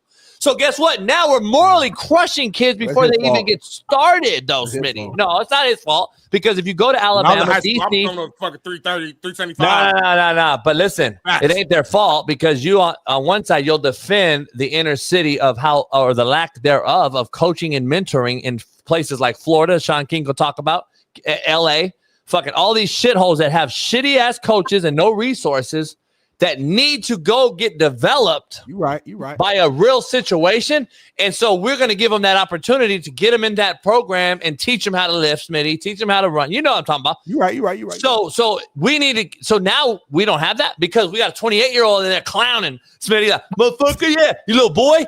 And this motherfucker's in there scared as a church house rat. He's in there like, fuck, I'll never be able to do that. Hey, little Tusi and running shit in Syracuse. Sit your little asses down. This is how we doing things. It's a mockery, dog. It's a fucking mockery. I hear what you're saying, but this listen, if it was 27-year-olds on this team, I hear you. You keep saying that they're taking away, opportunities. Like, listen, if these 18-year-olds are really that good, somebody's gonna scoop them up, is what I'm saying. Like, it's not Tusi's one 26-year-old on this team. Like, he's not. Is he really taking away a scholarship? And if that's your example, then you got to go back to even other examples of head coaches bringing a fucking Kenzel Kelly. I don't think he should be on a fucking scholarship on the team, but he's taking up a spot. So all I'm saying is, like, there's always examples of that in different ways of people, taking up spots to scholarship. So I don't want to lean too much into that. But listen, if the kid's good, then we'll see. We'll find out. I love people that make up false narratives. Keith Smith. No, I didn't. So now what? So shut the fuck up. Stop making up fucking your own question. Hey, K Woods. No, I didn't have a 24-year-old. Now show me him. Go show me the 24-year-old on my roster, you fucking idiot. So a lot of you motherfuckers just talk. So guess what? I recruited Carlos Thompson. He got kicked out of Texas Tech at 19 years old to Garden City, you fucking idiot. And then he played with me and followed me for 3 years. So he was 22 years old playing for me at Indy, you fucking idiot. But guess what? Everyone 24. Now you're making up shit. Making up numbers. Shut the fuck up. So here's the issue. Let's be honest. I want to be real that we created this conversation. You're telling me, Shaun, that Tusi, this fucking nobody, 5'8" fuck nobody, is not chasing an NIL bag possibility? You're telling me it's not in the back of his head, Smitty, that I can go get a bag somehow? And you're telling me that that's not in the back of every single one of these older kids' heads, that these kids that are Shador Center and all these motherfuckers making all this money, you don't think it's in their head that they can go back and try to get this money? Come on, dog. You know damn well that Tusi or whatever his name is not going back to Syracuse because he thinks he has a fucking NFL shot. Next, Lil Wayne gonna be calling Lane about. Yeah, he love the game. Lil Wayne to go before you're done. Go play JUCO. Go play intramurals if you love the game. Go play flag football in the fucking park for Turkey Bowl. When I go to Syracuse, homie, respectfully to start a JUCO, people have to go that route. Because you're not. When I go straight D1, homie. Because you didn't go through the process, Smitty. Like, come on, homie. If you're 23 years old leaving JUCO, that's one thing. But you already played high school. You already went through it. You played JUCO. You fucking. Come on, homie. You're not comparing me a 26-year-old going there after a rap career. And I never played on. Where's this guy Tusi played? Show me his film. Did he play it fucking in JUCO somewhere I don't know about? Come on, man. Stop. Did he even play his junior senior high school? Like, exactly. This looked like some. He was a good player in Little League because he probably been that height and that size since he was like 12. And then he started. Shaun, real quick, I gotta relay a message. That's all I know. I'm gonna relay a message real quick. So I'm just gonna show you the text myself though. Smitty, does that make sense? Follow me, Smitty. Yep. Go ahead. So that's a white hand. Tell my dog CAA King. Tell my dog CAA King I said what's up. And then CAA King is back again. So that's AJ McCarron texting me. So shout out. Hey, he said you had the greatest line on here. Hamas go mayor up in New York. Hey, you see the custom on the Cuban, don't you, Smitty? Oh, this motherfucker got Big King. Yeah. He put it on there after the show. Smitty, he put it on there after the show, like after he clarified that that's who he wanted to be called. This dude must be out here making some money or something. I don't know what's going on. Like his jury been like increasing every week. I've been seeing another necklace, another watch, another. Hey, shout out to the wave cap too, boy. You looking real seasick up there, dog. Yeah, I see. Whoa. Yeah, you okay? I hear you. I hear what you're saying. I ain't put no wave cap on. I might hear this do that. You feel me? Yeah, right. Okay, engine. I'm telling you right now, right-handed guy, no wave cap. Calling cap. But anyway, Smitty. Rundown done. We got every fucking topic. We went through everything. It was a great show. And I do got my favorite plays for the weekend. I'll hold on. We got a new design of James Kiffin, by the way. But go ahead, Shaun. We got a new one. My two favorite plays, and Smitty will appreciate this. Okay. I've got Indiana. We can't do that. Oh yeah. Oh, I want to risk it, dog. Yeah, it's fucked up. I want to. Yeah, it's fucked up. Hey, my Twitter is @RealSeanKing. Go follow me on Twitter. I was gonna say earlier when you were talking about boxing, we'll probably get banned because of that. They're on my head. Hit me in the DMs @RealSeanKing. Shaun, I give you the picks. Shaun, so prior to the show, Smitty and I did something for later on, and we're gonna post it on social media. Maybe we could do a Patreon where we actually give it away to all the people that are already in there. Maybe just a 20-minute show that's just regarding that. So yeah, I'm thinking about doing that. I'll film my clip and send it to you. Yeah, do that. Yeah, my contract ends. Well, actually, you're exceeding your contract. You're actually doing more than you need to. And then, so we're not actually on the books for your extra time. So I just want to throw that out there. So Smitty knows this. So you're just actually volunteering. Hey, I was going to pull it. Yeah, you're a volunteer. We appreciate you. Huh? I was gonna pull a Deion Sanders, and I was going to write up an addendum, and I was going to email it to you. New contract, in the middle of so I want to show AJ and Siski and everybody what would really go down in the whole Ole Miss debacle with Lane Kiffin. Bailey, show the video what I would have did. I appreciate everything you've done, but I'm going to take your resignation as effective now. I just got to do what I got to do too going forward. Next week is my last week. I'm out. I'm resigning. I can't do with this toxic shit no more, all this other bullshit. I'm done. Have a seat. So this is the thing I'm struggling with. I slept on it. I'm going to take your resignation as effective immediately. No, I understand. I let guys go today because they're going to leave us tomorrow. Just so you know, I think it's a cowardly act. Those guys accepted the job. They're going to leave tomorrow by letting me know yesterday. Just so you know, you guys accepted the position. We need to finish the job. That's just what it is. I don't think they deserve to coach the game tomorrow, so I let them know that. Who just did the Hunger Games or so? Get rid of these motherfuckers, man. They don't deserve to coach no motherfucking kid. I'm about to roast your ass right now. Cook him real quick. Please cook him, Shaun. Let it rest, Bailey. Fucking try to go to the McAfee show as a sidekick. I can make that happen too. Oh, then bye. All right. You know what I'm saying? I don't got time to beg a grown man. Shit. If I don't do that, I'll do Jeff T show, Jeff T podcast. What do you mean you don't know? Then get the fuck out of here then, homie. Bye. What do you mean? Don't sit here and question it, motherfucker. I don't got time to beg you, homie. Smitty been fired 12 times, and he's still. That wasn't Smitty. That was fucking. What's the name? Hey, JB, you sat at the front of that fucking table, and you said you were hired for a job. Finish the job. Yeah. Same thing I've been arguing with you about Lane Kiffin being allowed to coach. Oh my God! I can't believe this is your take. You're gonna get cooked. I can't believe you're really using this take. I'm just telling you. Same. What are you talking about? That coach left. Smitty, you're muted. What'd you say, Smitty? I said, cook him, Shaun. Cook him, Shaun. Well, he can't cook me because it's totally different. So look, in Lane's, and if he wants to switch this, Smitty. Yeah. So that video of me right there, then that would have been me at Ole Miss as the AD. See what I'm saying?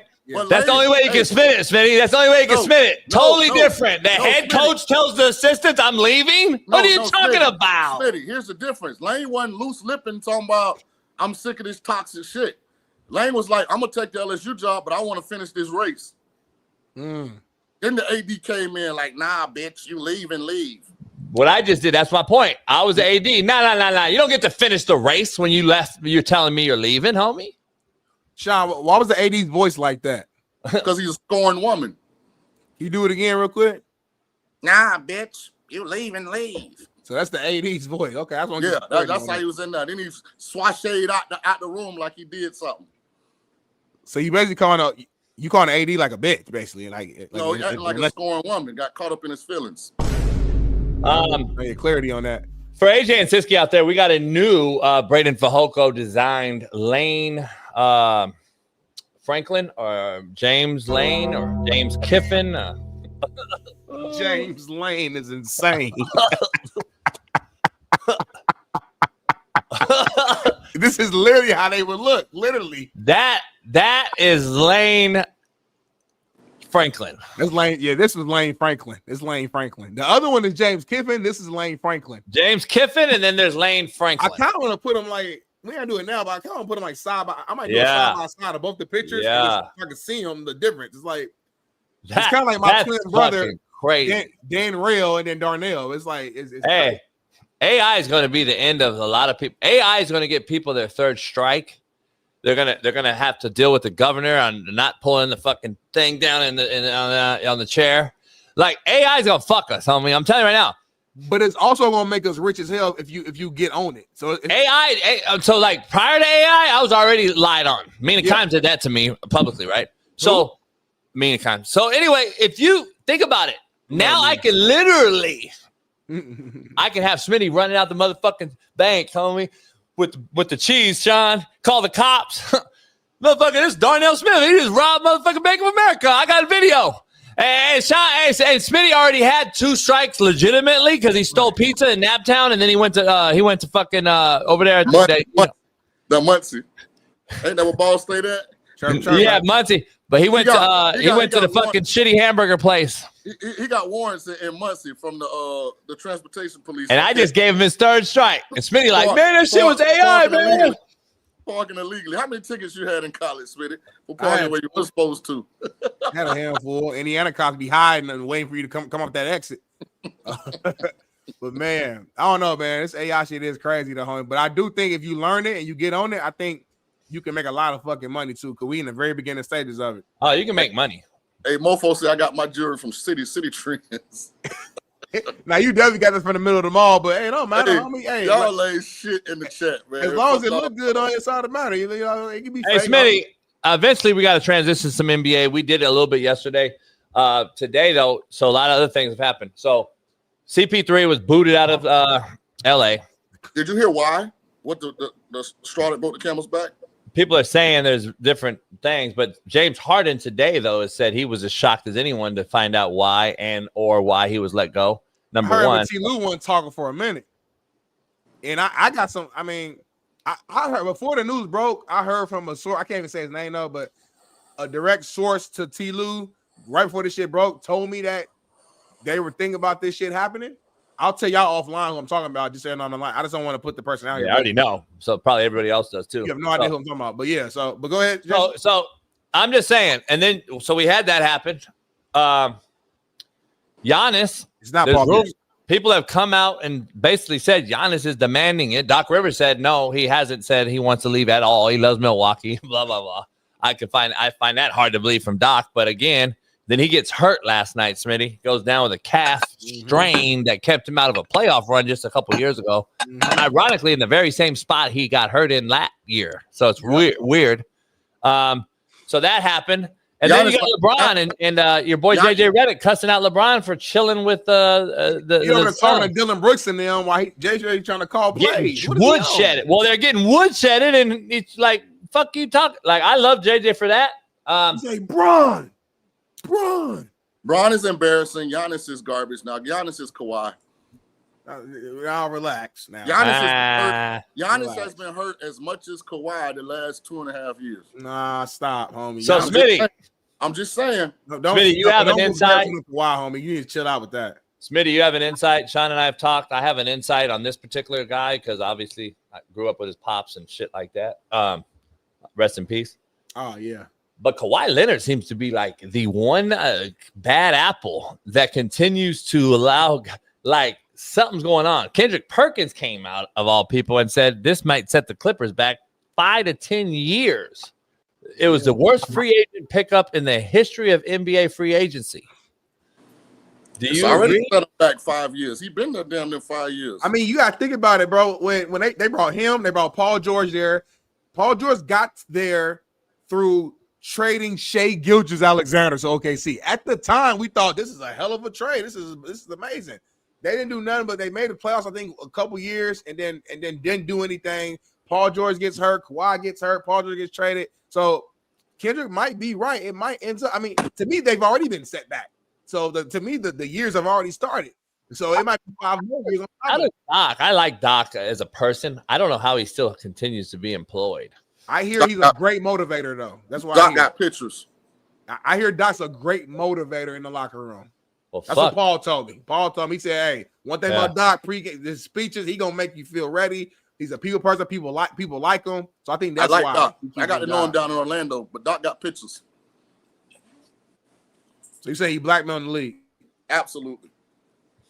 But no, listen, we go in on Doc a lot, but Doc has won a lot of fucking games. I'm pretty sure he's like top 10 or might be even top 5 all time in head coaching wins. So like, yes, he ain't won the big one. Well, he has won the big one. It's been a long time since he won that, but he's won the finals, been to another finals, made some playoffs numerous of times, won a lot of regular season games, been top seeds. It just, I mean, we always shit on him, but the man has a solid resume though. I love Doc Rivers. Doc has done less with elite talent than any coach in the history of the NBA. If you look at the guys Doc has had on his team in the last 20 years, and he has no chips to show for it. He got one ring. Was he the head coach for Garnett and Pearson? Yeah. Okay. Anything's possible. That's what I said. And went to 7 the year. Second year went to 7. Got a ring at the end of the day. And then he went to 7 with Kobe the next year. Garnett, you're right. You know, Garnett, I mean, we got to put some respect on his name. Garnett coached that team.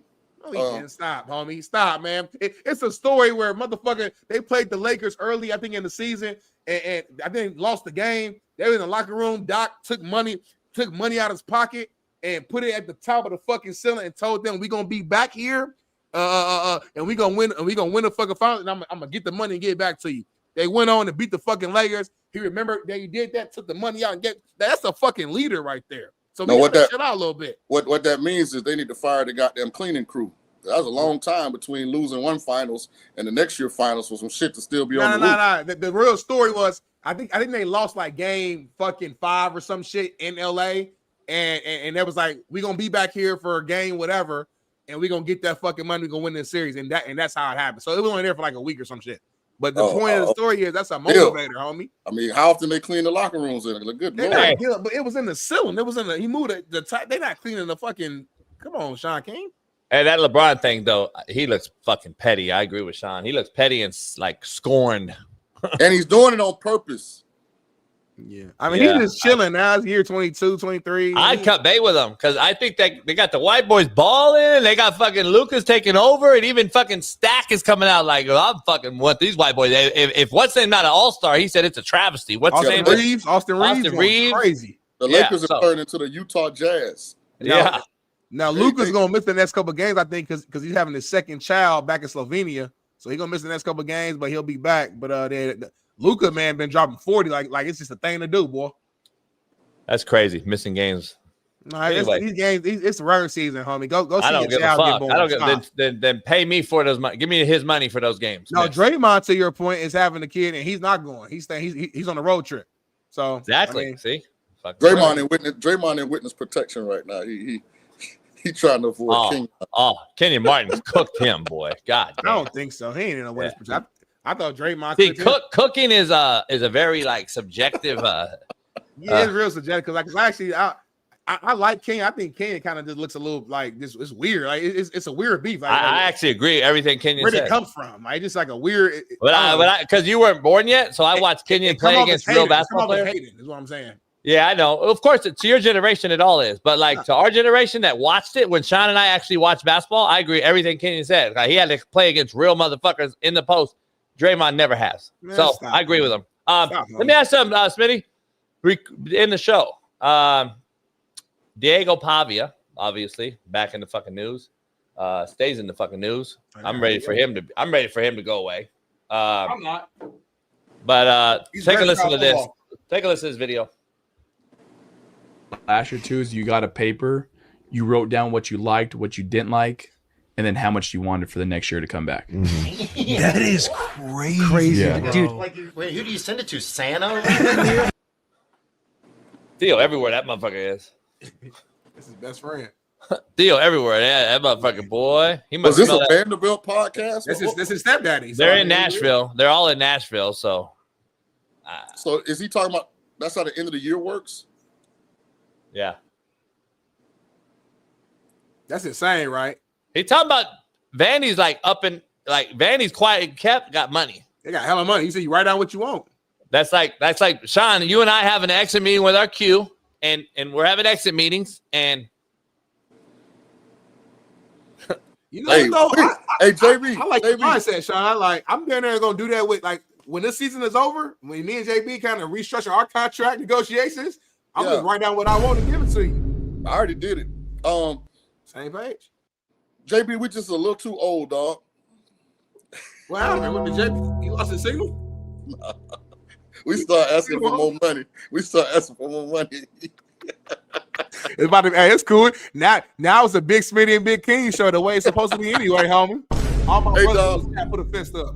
Hey, listen, I just a little bit too young, dog. Because boy, if I was in college now, I know I was 8-9 million a year NIL player in college. Oh my God, I would have made probably about 300,000 at least. I would have got at least like $500. Listen, real quick. I gotta bounce in a minute because I gotta check out at 12 or they gonna fucking Yeah, you can go. Kings the colors anyway. Shout out to Big Smitty being back, dog. Huh? Shout out to Big Smitty being back, man. Shout out to Big King, man. Shout out to Big King as well, man. See, that's how real groups of men friends handle stuff. My dog was down there helping the WNBA get closer to a lockout, and I feel then. Smitty, I had to block Gibby, Smitty. I blocked Gibby on everything. Yeah. No, what's our money maker? Hey, Smitty. So here's what the chat said. He offered $20,000, but he wanted a contract to come on the show. The chat said that you and Gibby, I don't know Gibby, were in Atlanta negotiating the deal for your own podcast. We was. Why the fuck did you just scrabble? You didn't hit me up to get that verified. Well, I figured you were with the motherfucker, so I figured you would know. Paid though through Gibby. I know you were. But Gibby say part of Mike Bunny said he'll make up. Mike Bunny's making up for it. Huh? Gibby said he got to be on the show though, Smitty. Yeah, he wanted a contract. He wanted like part of your piece of your pie or your contract. So he didn't want a piece. He was given. He was out. He pays me. Like you don't pay me, homie. Gibby pays me. Well, Mike. Shout out to Gibby. Shout out to Gibby for paying you. We're in the show, man. We're gonna end the show, Smitty. Smitty, I know you're gonna be dejected all week, but in the show with this, man, James Madison apparently is in conversation with the coach we all know. Billy Napier, Shaun. He was a good lower level coach. Won a lot of games at Louisiana Lafayette. So what do you think about this? If I was Napier, because it looks like his name is a little dirty right now. Because normally you get fired from Florida, like you would get Memphis or Tulane or South Florida. You know what I'm saying? I probably would go into TV for a year and rehabilitate my image just a little bit, then try and wait for next year's cycle rather than take James Madison. Because the problem with taking James Madison is McChesney probably going to take the best players with him to UCLA because he can offer more money. Yeah. Now you got to rebuild a whole team. And listen, anything under 10 wins, they're going to feel like you ain't do a good coaching job. Yeah. Yeah. Well, I don't even care about James Madison, so I want to tell y'all, man, I appreciate y'all, man. Appreciate the chat, man. Riding with y'all, rocking with your boy Smitty. I'm gonna be here tomorrow. Are you here tomorrow or no? You said what? You here tomorrow or no? Yeah, I'm here tomorrow, homie. You're back here or you're still out there? I'm gonna be in Miami, but I'm doing a show. Motherfucker on vacation, like motherfucker, Shaun. I'm working. Paid vacation. This your work right here. This your job. The WNBA is headed to a lockout just because they hired Smitty to help in the negotiations, dog. They trying to jump from a base salary being like $70,000 to like a base salary being like $1 million. Like, where in the hell they do that at? Like, come on, man. Just support the women, homie. Golly. Hey, Smitty, make that bed, homie. You should have got up this morning and made the fucking bed. I'm in the hotel. They gonna make it. Nah, you should have still got up and made it, homie. Smitty, tell them be realistic, man. A little 3X bump to 200 and roll with it. They're not getting a fucking 14X bump from where they at right now. That's crazy. Anyway. Watch your mouth if I break your neck. All right, then, y'all. I'm out. All right, bet. We'll see you guys tomorrow. It's Free Game Friday. What? I'll see Shaun King tomorrow. Free Game Friday tomorrow. Tap in. If you're not a member, member up. Member up to our Patreon. That's what we'll be doing a lot of making. So we'll see you tomorrow on Free Game Friday on the Realest Show on Planet ERF. Shaun, we'll see you tomorrow. All right, Bob. Peace.